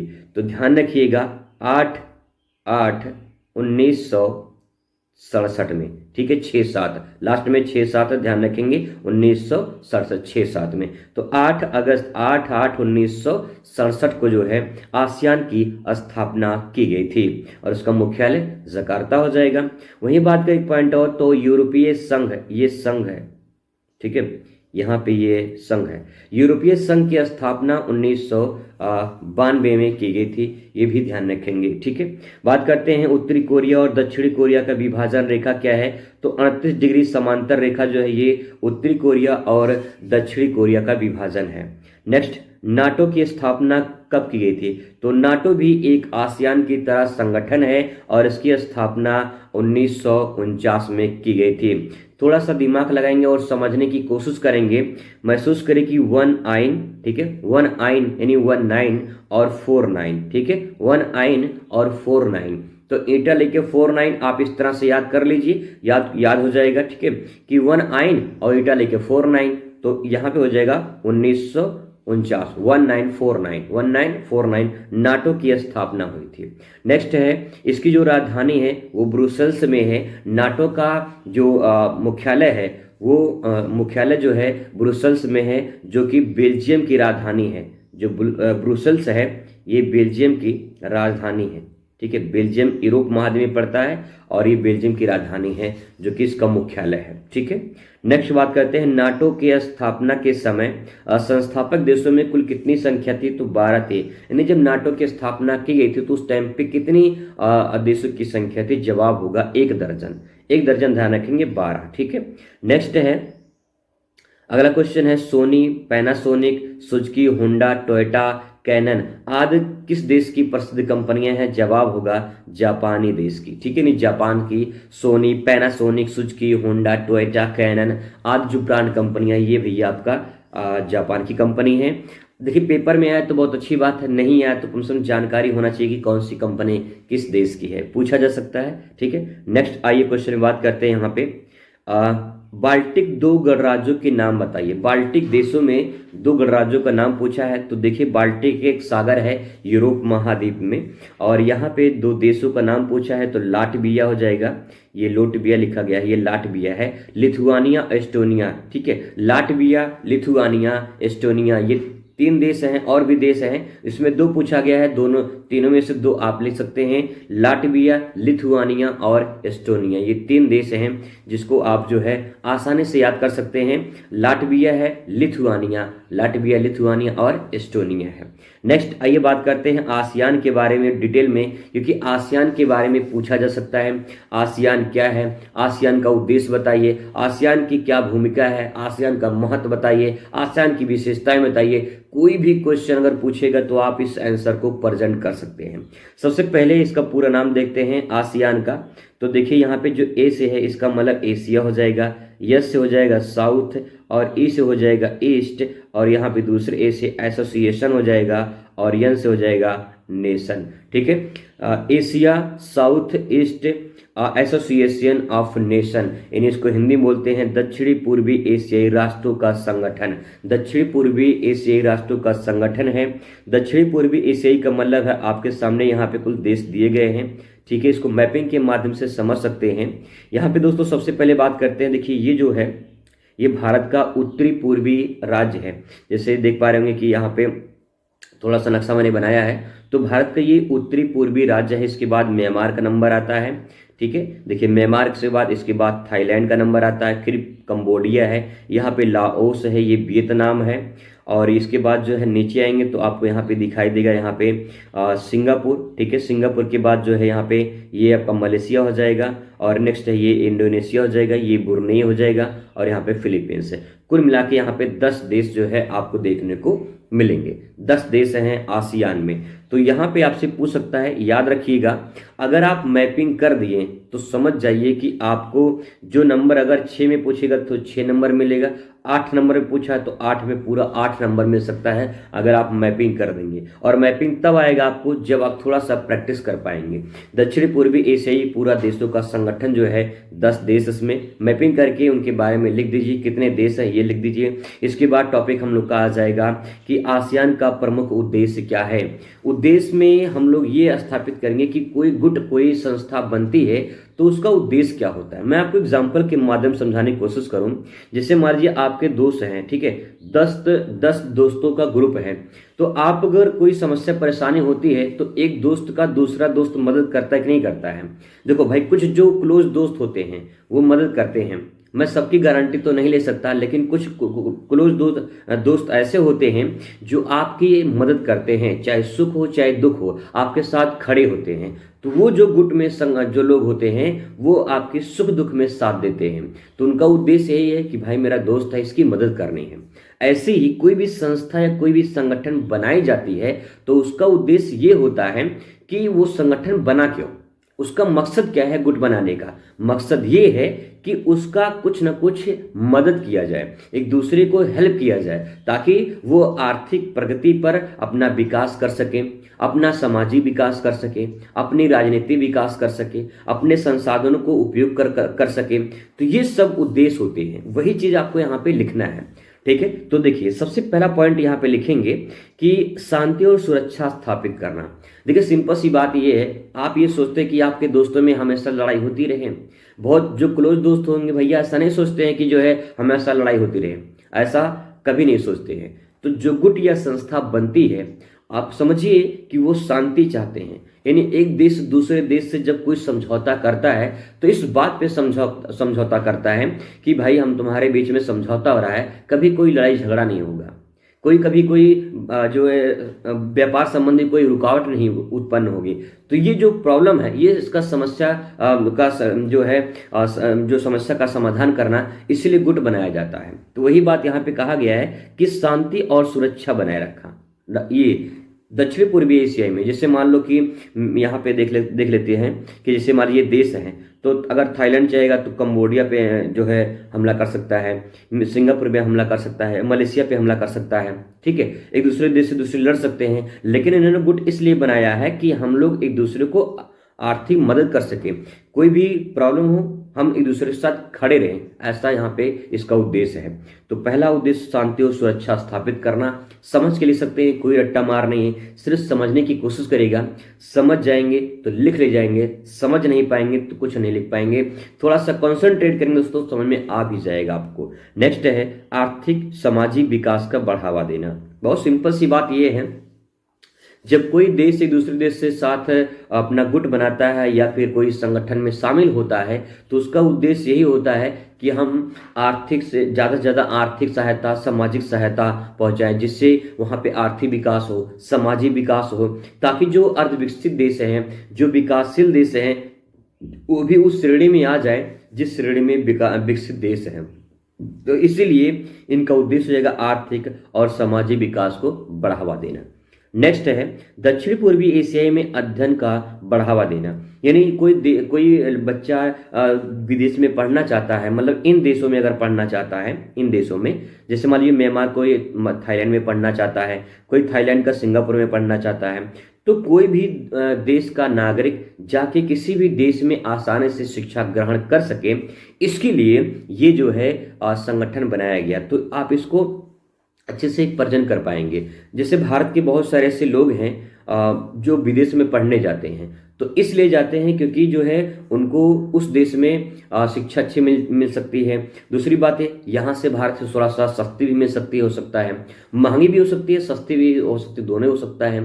दूसरी बात ये है कि जब विदेश में पढ़ने जाएंगे तो एक दूसरे से देश में जो है एक राजनीतिक संबंध बनेगा, एक सामाजिक विकास होगा। तो इन सब विकास के लिए इन गुटों का स्थापना किया जाता है।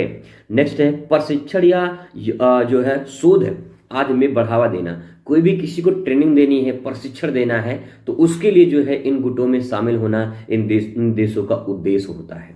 तो दोस्तों इसको आप अच्छे से समझ जाएंगे तो लिख ले जाएंगे। इसके बाद है कृषि, व्यापार, उद्योग में परस्पर सहयोग स्थापित करना, इसका भी एक उद्देश्य माना जाता है।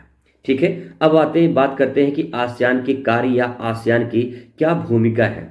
ठीक है, तो देखिए पहला पॉइंट यहाँ पे लिखेंगे, राजनीतिक सुरक्षा एवं सहयोग स्थापित करना, ये इसकी कार्य या भूमिका हो जाएगी। तो राजनीतिक सुरक्षा या सहयोग, भाई सिंपल सी बात है, कोई भी देश दूसरे देश पे अटैक करता है तो उसको राजनीतिक सुरक्षा मिलनी चाहिए। दूसरी बात यह है कि सहयोग की भावना होनी चाहिए। अगर आपके दोस्त को कोई दोस्त मारता है या कोई और मारता है तो क्या आप उसके साथ खड़े रहेंगे, आप उसके साथ लड़ेंगे? तो इसका मतलब यह है कि आप उस गुट में हैं, आप उस सहयोग की भावना के मतलब काम कर रहे हैं, जिसका एक उद्देश्य है कि अपने दोस्त को बचाना है। यही बात यहाँ पे दोस्तों शामिल होती है कि आसियान में जो भी देश शामिल हैं उनका उद्देश्य ये होता है कि हम कहीं न कहीं उनको राजनीतिक सुरक्षा प्रदान करें, जो भी सहयोग हो वो सहयोग स्थापित करें। तो आप इसके बारे में थोड़ा सा 2-4 लाइन आप आराम से प्रेजेंट कर सकते हैं। ठीक है, नेक्स्ट है आर्थिक सहयोग। देखिए जो विशेषता है वही कार्य भूमिका में भी आप प्रेजेंट कर सकते हैं, कोई अलग नहीं है, बशर्ते अंतर इतना है कि इसके बारे में थोड़ा थोड़ा आपको लिखना पड़ेगा। आर्थिक सहयोग, आर्थिक सहयोग का मतलब यह है कि जैसे मान लीजिए किसी आपके दोस्त की आर्थिक स्थिति कमजोर नहीं है, उसे कुछ पैसे की जरूरत है और वो समस्या उसके आ गई चुकी है, तो क्या आप पीछे हट जाएंगे या उसकी मदद करेंगे? अगर आपके पास होगा तो आप उसे मदद करेंगे। और अच्छा दोस्त वही होता है जो सुख दुख में साथ देता है। गुट में वही लोग शामिल होते हैं जो एक दूसरे की मदद करते हैं, जो सहयोग की भावना होती है इनमें। तो वही चीज यहाँ पे है, अगर किसी भी देश पे कोई भी आर्थिक समस्या उत्पन्न होती है तो सारे देश मिलकर उसका एक आर्थिक मदद करेंगे। ये पॉइंट आप यहाँ पे लिख सकते हैं। ठीक है, नेक्स्ट है सामाजिक और सांस्कृतिक क्षेत्रों में भूमिका या उसको बढ़ावा देना। देखिए सिंपल सी बात है, समाज में और संस्कृति में जो समाज के लोग हैं, हर समाज में अपनी उनकी एक संस्कृति होती है, हर धर्म में अपनी उनकी संस्कृति होती है, उन संस्कृतियों को बढ़ावा देना। जैसे भारत में देखा जाए तो भारत में धर्मनिरपेक्ष है। धर्मनिरपेक्ष का मतलब है कि भारत के संविधान में किसी धर्म को सर्वश्रेष्ठ की मान्यता नहीं दी गई है। सभी धर्म संविधान की नजर में बराबर हैं और जो भी अपने धर्म को अपनाता है उसे प्रचार प्रसार करे, उसको अपनाए, उसको जो है जो भी करना हो अपने धर्म का प्रचार प्रसार कर सकते हैं, लेकिन किसी धर्म की बुराई नहीं करना है। वैसे यहाँ पे है, जैसे कोई भी धर्म की संस्कृति है उस क्षेत्र में उसकी बढ़ावा देना है। ऐसा नहीं कुछ उस धर्म के जो संस्कृति है उनको दबा देना, ऐसा नहीं है इस गुट का उद्देश्य ये है या इसका कार्य है कि जो भी आपके समाज है उस समाज में उनकी जो संस्कृति है उस संस्कृति को बढ़ावा देना है, ताकि उन संस्कृतियों को ऊपर उठाया जा सके, संस्कृति दबे ना। बात समझ में आ रही है? चलिए बात करते हैं पर्यावरण को मजबूत करना। बहुत सारी समस्याएं, सबसे बड़ी समस्या यह हमें देखने को मिलती है इन्वायरमेंट को लेकर। जो इन्वायरमेंट है, जो वातावरण है, अगर यही दूषित हो जाएगा इसका असर अन्य देशों पर भी पड़ेगा। गलती कोई एक करेगा, भुगतान सारे लोग करते हैं। जैसे आपकी क्लास में कभी कभी ऐसा होता है कि कोई छात्र गलती कर दिया, तो कभी कभी ऐसा हो जाता है कि एक छात्र के चक्कर में पूरा छात्र जो क्लास में होते हैं सारे लोग डांट खाते हैं, सारे लोग मार खा जाते हैं। तो इसका मतलब ये है कि आप जो काम कर रहे हो, आप काम ऐसे करो कि दूसरे को कोई समस्या ना हो, दूसरे को कोई प्रॉब्लम ना हो, ऐसे काम करना चाहिए, ऐसा सोच होना चाहिए इंसान का। लेकिन यहाँ पे सोच अलग होती है इंसानों की। खैर दोस्तों, बात करते हैं यहाँ पर्यावरण में जो उनको मजबूत करना है, तो इन गुटों का जो उद्देश्य होता है या कार्य होता है कि हम कम से कम प्रदूषण फैलाएं और अधिक से अधिक इन्वायरमेंट को स्वच्छ बनाएं। ये इसका उद्देश्य होता है। आप इसमें अच्छे से प्रेजेंट कर सकते हैं। नेक्स्ट है राजनीतिक बढ़ावा। एक देश के दूसरे देश के मंत्री जो भी वहां पे नेता होते हैं, जब एक देश से दूसरे से नेता अपने देश को संपर्क बनाएंगे तो कहीं न कहीं राजनीतिक जो समझौता है, राजनीतिक स्थिति जो है वो मजबूत होगा। जैसे भारत में कोई देश के नेता आते हैं या अपने देश के जैसे प्रधानमंत्री मोदी जी कहीं दूसरे देश में जाते हैं, तो उस देश में जाएंगे तो वहां पे राजनीतिक संबंध होगा और एक देश दूसरे देश को मदद करेगा। तो कहने का मतलब ये है कि राजनीतिक बढ़ावा भी मिलता है अगर इस गुट का जो है कार्य देखा जाए। तो सभी जो गुट बनाए जाते हैं उनका कार्य ही होता है कि राजनीतिक बढ़ावा हो, सामाजिक बढ़ावा हो, सांस्कृतिक बढ़ावा हो, आर्थिक मदद दिया जाए, इन्वायरमेंट को स्वच्छ बनाया जाए। ये सब पूरा उद्देश्य होता है और आप अच्छे से इसे प्रेजेंट कर सकते हैं दोस्तों। वही चीज देखिए यहाँ पे अच्छे से मैंने यहाँ पे एक्सप्लेन किया है, इसके बारे में आप यहाँ पे समझ सकते हैं। जैसे मैंने जो बताया वही चीज आप यहाँ पे लिख सकते हैं। एक पॉइंट नोट करके यहाँ पे नोट करके लिखा गया है, देखिए आसियान का सदस्य नहीं है, इसमें से एक आपका सहयोगी देश भारत है। मतलब भारत जो है वो आसियान का सदस्य नहीं है, सहयोगी देश है। ये बहुविकल्पी में पूछ सकता है, यहाँ पे ध्यान रखेंगे। इसीलिए देखिए यहाँ पे भारत के जो पूर्वी राज्य है ना, यहाँ पे देख सकते हैं भारत के जो पूर्वी राज्य है ये वाला, ये भारत का पूर्वी हिस्सा है। इसके बाद म्यांमार से शुरू होता है, ये पूरा भारत के पूर्वी राज्य वाले, पूर्वी राज्य के बाद जो देश हैं उनका नंबर आता है। तो भारत इसमें शामिल नहीं है, जबकि भारत एक सहयोगी देश के रूप में काम करता है आसियान में। एग्जाम्पल में पूछ सकता है, इसको ध्यान रखेंगे, ठीक है। अब आता है question, this is most important question दोस्तों। भारत और चीन के संबंध में प्रकाश डालिए। भारत और चीन का क्या संबंध है, इस पे आपको बताना है। तो आइए इसको भी डिटेल से समझने की कोशिश करेंगे। मैं दोस्तों थोड़ा सा आपको यहाँ पे एक बात और समझा दूं। अगर आपको पूरा का पूरा नंबर लेकर आना है, मतलब लॉन्ग क्वेश्चन है, 8 में 8 नंबर लेकर आना है और अच्छा परसेंटेज लेकर आना है, तो ध्यान रखिएगा जिंदगी में दोस्तों, आप अपने आंसर को जब प्रेजेंट करिएगा ना, तो थोड़ा हट के, थोड़ा अलग होकर प्रेजेंट करिएगा। किताबी भाषा आप रट कर जाएंगे ना, आपको कोई फायदा नहीं मिलेगा। आप समझ कर जाइए, चीजों को समझने की कोशिश करिए, समझ जाएंगे तो आप अपने आप से 2 शब्द बढ़ाकर लिख सकते हैं। और ध्यान रखिएगा कि अगर आप अपने ब्रेन से, अपने दिमाग से कुछ ना कुछ प्रेजेंट करेंगे तो कुछ ना कुछ मिलेगा। जब पढ़े रहेंगे तो कुछ ना कुछ आप अच्छे से प्रेजेंट करेंगे और कुछ ना कुछ मिल जाएगा, कुछ ना कुछ, बहुत कुछ मिल जाएगा भाई। समझने की कोशिश करिएगा, ठीक है। तो उत्तर को मैंने देखिए मैपिंग के माध्यम से पहले आपको समझाने की कोशिश किया है, तो पहले इसको समझ लेते हैं। देखिए अगर बात करें दोस्तों यहाँ पे, तो भारत और चीन का संबंध बताया गया है। आप जानते हैं भारत का पड़ोसी देश चीन है, और आप सभी जानते हैं कि चाइना का कितना सामान भारत में आता है और चाइना कितना ताकतवर है, आप ये भी जानते हैं। ये भी जानते होंगे कि चाइना कैसे भारत पर हमेशा जो है खुरापात हरकत करता रहता है, पाकिस्तान की तरह। तो यहाँ पे देखिए 1962 की बात है दोस्तों, 1962 की बात है जब चाइना ने भारत पर अटैक किया था, ठीक है। इस टाइम पे भारत की हार हुई थी, चाइना जीत गया था। और यहाँ पे आप देख पा रहे हैं, मैं थोड़ा सा और इसको और जूम करूँ ताकि जो है आपको स्पष्ट दिखाई दे। आप यहाँ पे देख पा रहे होंगे, ये जो अक्साई चीन है ना, ये अक्साई चीन, ये 1962 में चाइना ने कब्जा कर लिया था, जब भारत और चीन का युद्ध हुआ था। और ये जो क्षेत्र है, यहाँ से इतना हिस्सा जो है, ये अक्साई चीन के अंतर्गत आता है, क्योंकि चाइना ने इस पर कब्जा कर लिया है, ठीक है। भारत और चीन के बीच में जो रेखा है उसको बोलते हैं मैकमोहन रेखा। महसूस करिए कि आपका नाम मोहन है और आप जो है आप किसी मैक में बोल रहे हैं, ठीक है। आप महसूस करिए, याद करने का ट्रिक बता रहा हूं दोस्तों। आप महसूस करिए कि आपका दोस्त का नाम मोहन है या आपका नाम मोहन है और आप मैक में बोल रहे हैं, ठीक है। मैक में बोल रहे हैं, इतना तेज बोल रहे हैं कि चीन तक आवाज सुनाई दे रहा है। महसूस करिए, केवल बस फीलिंग करना है। तो मैक मोहन रेखा, भारत और चीन के बीच में कौन सी रेखा है? जवाब होगा मैक मोहन रेखा, ठीक है।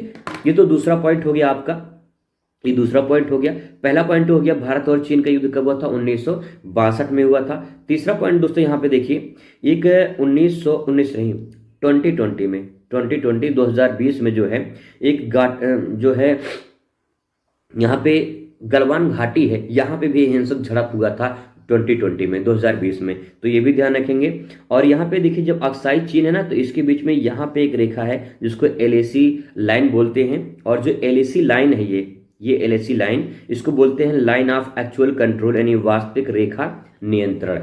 जो ये मैकमोहन रेखा है, ये भारत और चीन के बीच में मैकमोहन रेखा है। लेकिन जो ये कब्जे वाला क्षेत्र है ना, यहाँ पे ये वाला क्षेत्र, ये LAC लाइन है और इसी को बोलते हैं वास्तविक रेखा नियंत्रण, ठीक है। चलिए, ये तो बात होगी मैपिंग की। अब बात करते हैं यहाँ से पॉइंट की। तो देखिए भारत और चीन का युद्ध 1962 में हुआ था, जो भी मैंने आपको बताया था। नेक्स्ट है भारत और चीन के बीच जो रेखा खींची गई है वो 1914 में खींची गई थी। एक समझौता हुआ था जिसे बोलते हैं शिमला समझौता। और इस समझौता के बाद जो है यहाँ पे मैकमोहन, एक अंग्रेज अधिकारी था मैकमोहन, और उसी के द्वारा जो है ये लाइन खींची गई थी मैकमोहन के द्वारा, ठीक है। इसलिए उसका नाम पड़ गया है। अब बात करते हैं कि भारत और चीन का संबंध कैसा है। तो सबसे पहले यहाँ पे देखिए सीमा विवाद को लेकर यहाँ पे हमेशा विवाद होते रहते हैं। जैसे देखिए चीन कुछ हिस्से ऐसे हैं जो भारत के जो मानचित्र में अपने दिखाता है, जिसमें लद्दाख के कुछ हिस्से और अरुणाचल प्रदेश के कुछ हिस्से को दिखाया गया है। चीन कहता है कि अरुणाचल प्रदेश का कुछ हिस्सा मेरा है, लद्दाख कुछ हिस्सा मेरा है। ये अपना वो हस्तक्षेप इस पे करता है। इसके लिए जो है 1962 में भारत और चीन के बीच युद्ध भी हुआ था, जिससे लद्दाख के कुछ हिस्सों पर कब्जा भी कर लिया था, जिसे अक्साई चीन रखा गया है। मैपिंग मैंने आपको बता दिया है।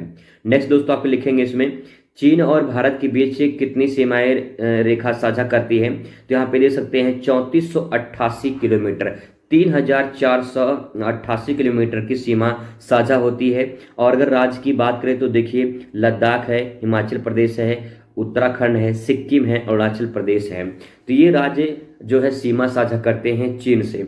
ठीक है, थोड़ा सा मैं आपको मैपिंग के माध्यम से समझाने की कोशिश करूं तो आप यहाँ पे थोड़ा सा देख पाएंगे, ताकि जो है आपको महसूस हो जाए, क्योंकि मैपिंग बहुत इंपॉर्टेंट होता है दोस्तों। और अगर आप मैपिंग सीख लेते हैं ना तो बहुत कुछ समझ जाइए, आप सीख जाएंगे। ठीक है, देखिए सबसे पहले बात करें तो यहाँ पे लद्दाख है। ठीक है, और यहाँ पे इसके बाद जो है आपका पड़ेगा हिमाचल प्रदेश, मैं एक एक अक्षर लिख रहा हूँ। और इसके बाद यहाँ पे देखिए पड़ेगा उत्तराखंड, और यहाँ पे ये सिक्किम, और यहाँ पे ये अरुणाचल प्रदेश। ठीक है, तो ये 5 राज्य जो हैं, 5 राज्य वैसे देखा जाए तो इसमें एक केंद्र शासित प्रदेश और 4 राज्य हैं। ठीक है, एक केंद्र शासित प्रदेश और 4 राज्य जो है चीन से सीमा साझा करते हैं। तो ये पॉइंट आपका हो जाएगा। ठीक है, अब देखिए यहाँ पे जो गलवान घाटी में झड़प हुआ था 2020 में, वो देखिए ये एलएसी लाइन यहाँ पे खींचा गया, तो यहाँ पे गलवान घाटी पड़ता है। ठीक है, और यहीं पे जो है इधर चीन है, इधर लद्दाख है। तो ये जो है चीन इस पर बार बार यहाँ पे अटैक करता, आगे आने की कोशिश करता है, इसीलिए यहाँ पे हिंसक झड़प हुई थी। आगे देखिए यहाँ पे लिखा गया है कि 2020 में 2020 में लद्दाख की गलवान घाटी में दोनों देशों के बीच हिंसक झड़प भी हुआ था। ठीक है, नेक्स्ट है अक्साई चीन जो है, ये लद्दाख दर्रे का मुद्दा है। अरुणाचल प्रदेश का जो है अरुणाचल दर्रे का मुद्दा है, यानी अक्साई चीन लेकर और अरुणाचल प्रदेश को लेकर भी ये हमेशा विवाद होता रहता है। नेक्स्ट है कि चीन जो है, चीन का पाकिस्तान को हथियार की आपूर्ति करना, ये भी एक मुद्दा है। वैसे भी पाकिस्तान जो है आतंकवाद का उधर से जो है पूरा का पूरा एक गुट आता है, तो कहीं न कहीं ये भी एक समस्या है जो चीन उसका मदद करता है। नेक्स्ट है, आगे आप लिखेंगे इसमें कि तिब्बत के धर्म गुरु दलाई लामा का भारत में आना, ये भी इस तरह से जो है चीन कहता है कि दलाई लामा को आपने जो है क्यों शरण दिया था, ये भी एक समस्या था। तो इस तरह से तिब्बत पर कब्जा है चीन का। ठीक है, हिंद महासागर में घुसपैठ करना चीन का, ये भी एक तरह से समस्या है। नेक्स्ट है अंडमान निकोबार में घुसपैठ करना, तो ये भी एक तरह से समस्या है। तो ये पूरी जो प्रॉब्लम है ये सीमा विवाद को लेकर हमेशा होता रहता है, तो आप इसमें लिख सकते हैं पॉइंट बना के। ठीक है, नेक्स्ट इसमें अब कैसे इसमें लिखेंगे, भारत और चीन मतभेद दूर करने के सुझाव दीजिए। क्या क्या सुझाव आप दे सकते हैं? तो देखिए कि भाई लड़ाई झगड़ा ना हो, उसके लिए कोई जो मतभेद हो रहे हैं बीच बीच में, वो बैठकर एक बार उसका मतभेद को दूर कर लिया जाए। तो देखिए पहला पॉइंट इसमें लिखेंगे, व्यापारिक संबंध का अच्छा होना। व्यापारिक संबंध जब अच्छा होगा तो हो सकता है कि कुछ जो मतभेद है वो दूर हो जाए और एक अच्छा रिश्ता बने, भाई हिंदी चीनी भाई हो जाए। ठीक है, नेक्स्ट है आतंकवाद पर संयुक्त दबाव किया जाए। जो आतंकवाद है वो सबसे बड़ी समस्या है और इस पर संयुक्त दबाव मतलब मिलकर काम करना चाहिए, ताकि आतंकवाद को हम जड़ से खत्म कर सके। तो इसमें चीन को भी मदद करना चाहिए, लेकिन ये समस्या होती है कि मदद नहीं मिल पाती है। नेक्स्ट है पर्यावरण सुरक्षा को लेकर, चाइना की तरफ से देखा जाए तो जो भी टेक्नोलॉजी विकसित हो रहे हैं तीव्र गति से, कहीं न कहीं इन्वायरमेंट को भी दूषित हो रहा है, दूषित कर रहा है। तो सबको सोचने की जरूरत है कि इन्वायरमेंट दूषित हो जाएगा तो बहुत बड़ा खतरा उत्पन्न हो जाएगा सभी देशों के लिए। तो इन्वायरमेंट पे, प्रकृति पर जो है कहीं न कहीं जो सुरक्षा है उसको प्रदान करना है। नेक्स्ट राजनीतिक बढ़ावा। देखिए एक बात ध्यान रखेंगे, जो भी आसियान के आप पॉइंट है इसमें भी थोड़ा मोड़ा पॉइंट आप लिख सकते हैं, क्योंकि एक दूसरे से जो संबंध होता है देशों में, ये चीज आप इसमें प्रेजेंट कर सकते हैं।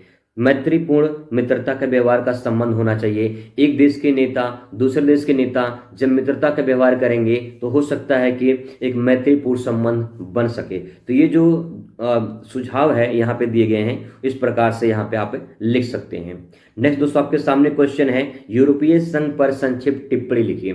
तो जो यूरोपीय संघ है इस पर संक्षिप्त टिप्पणी लिखना है, अथवा करके पूछ सकता है यूरोपीय संघ की सफलता के लिए उत्तरदायी कारणों का उल्लेख कीजिए। कौन कौन से उत्तरदायी कारण थे उनके बारे में यहाँ पे समझना है। तो देखिए क्वेश्चन है, इसको समझने की कोशिश करिएगा। 1990 की बात है दोस्तों। 1990 के दशक में दो ध्रुवीय व्यवस्था का समाप्त होने के बाद एक ध्रुवीय व्यवस्था शुरू हुई और यूरोपीय संघ का उदय यूरोप के एकीकरण के सफल रहा। मतलब ये है, दो ध्रुवीयता का अंत का मतलब ये है, जैसे ये पृथ्वी है, यहाँ पे एक ध्रुव है, यहाँ पे दूसरा ध्रुव है। कहने का मतलब ये है कि उत्तर में है तो उत्तरी ध्रुव, ये दक्षिण में है तो दक्षिणी ध्रुव। यहाँ पे कह रहा है कि दो ध्रुवीयता व्यवस्था के समाप्त होने के बाद, यानी एक तरफ जो है यहाँ पे, जहाँ पे यूएसएसआर था, ठीक है, यानी सोवियत संघ था, यहाँ पे यूएसएसआर है, एक तरफ यूएसए था यानी अमेरिका था, ये दो ध्रुव थे। जब संयुक्त संघ का यानी सोवियत संघ का जब पतन हो गया तो एक ध्रुव बचा जिसका नाम था यूएसए, संयुक्त राज्य अमेरिका, दुनिया में महाशक्ति बनकर उभरता है और एक ध्रुवीय बचता है।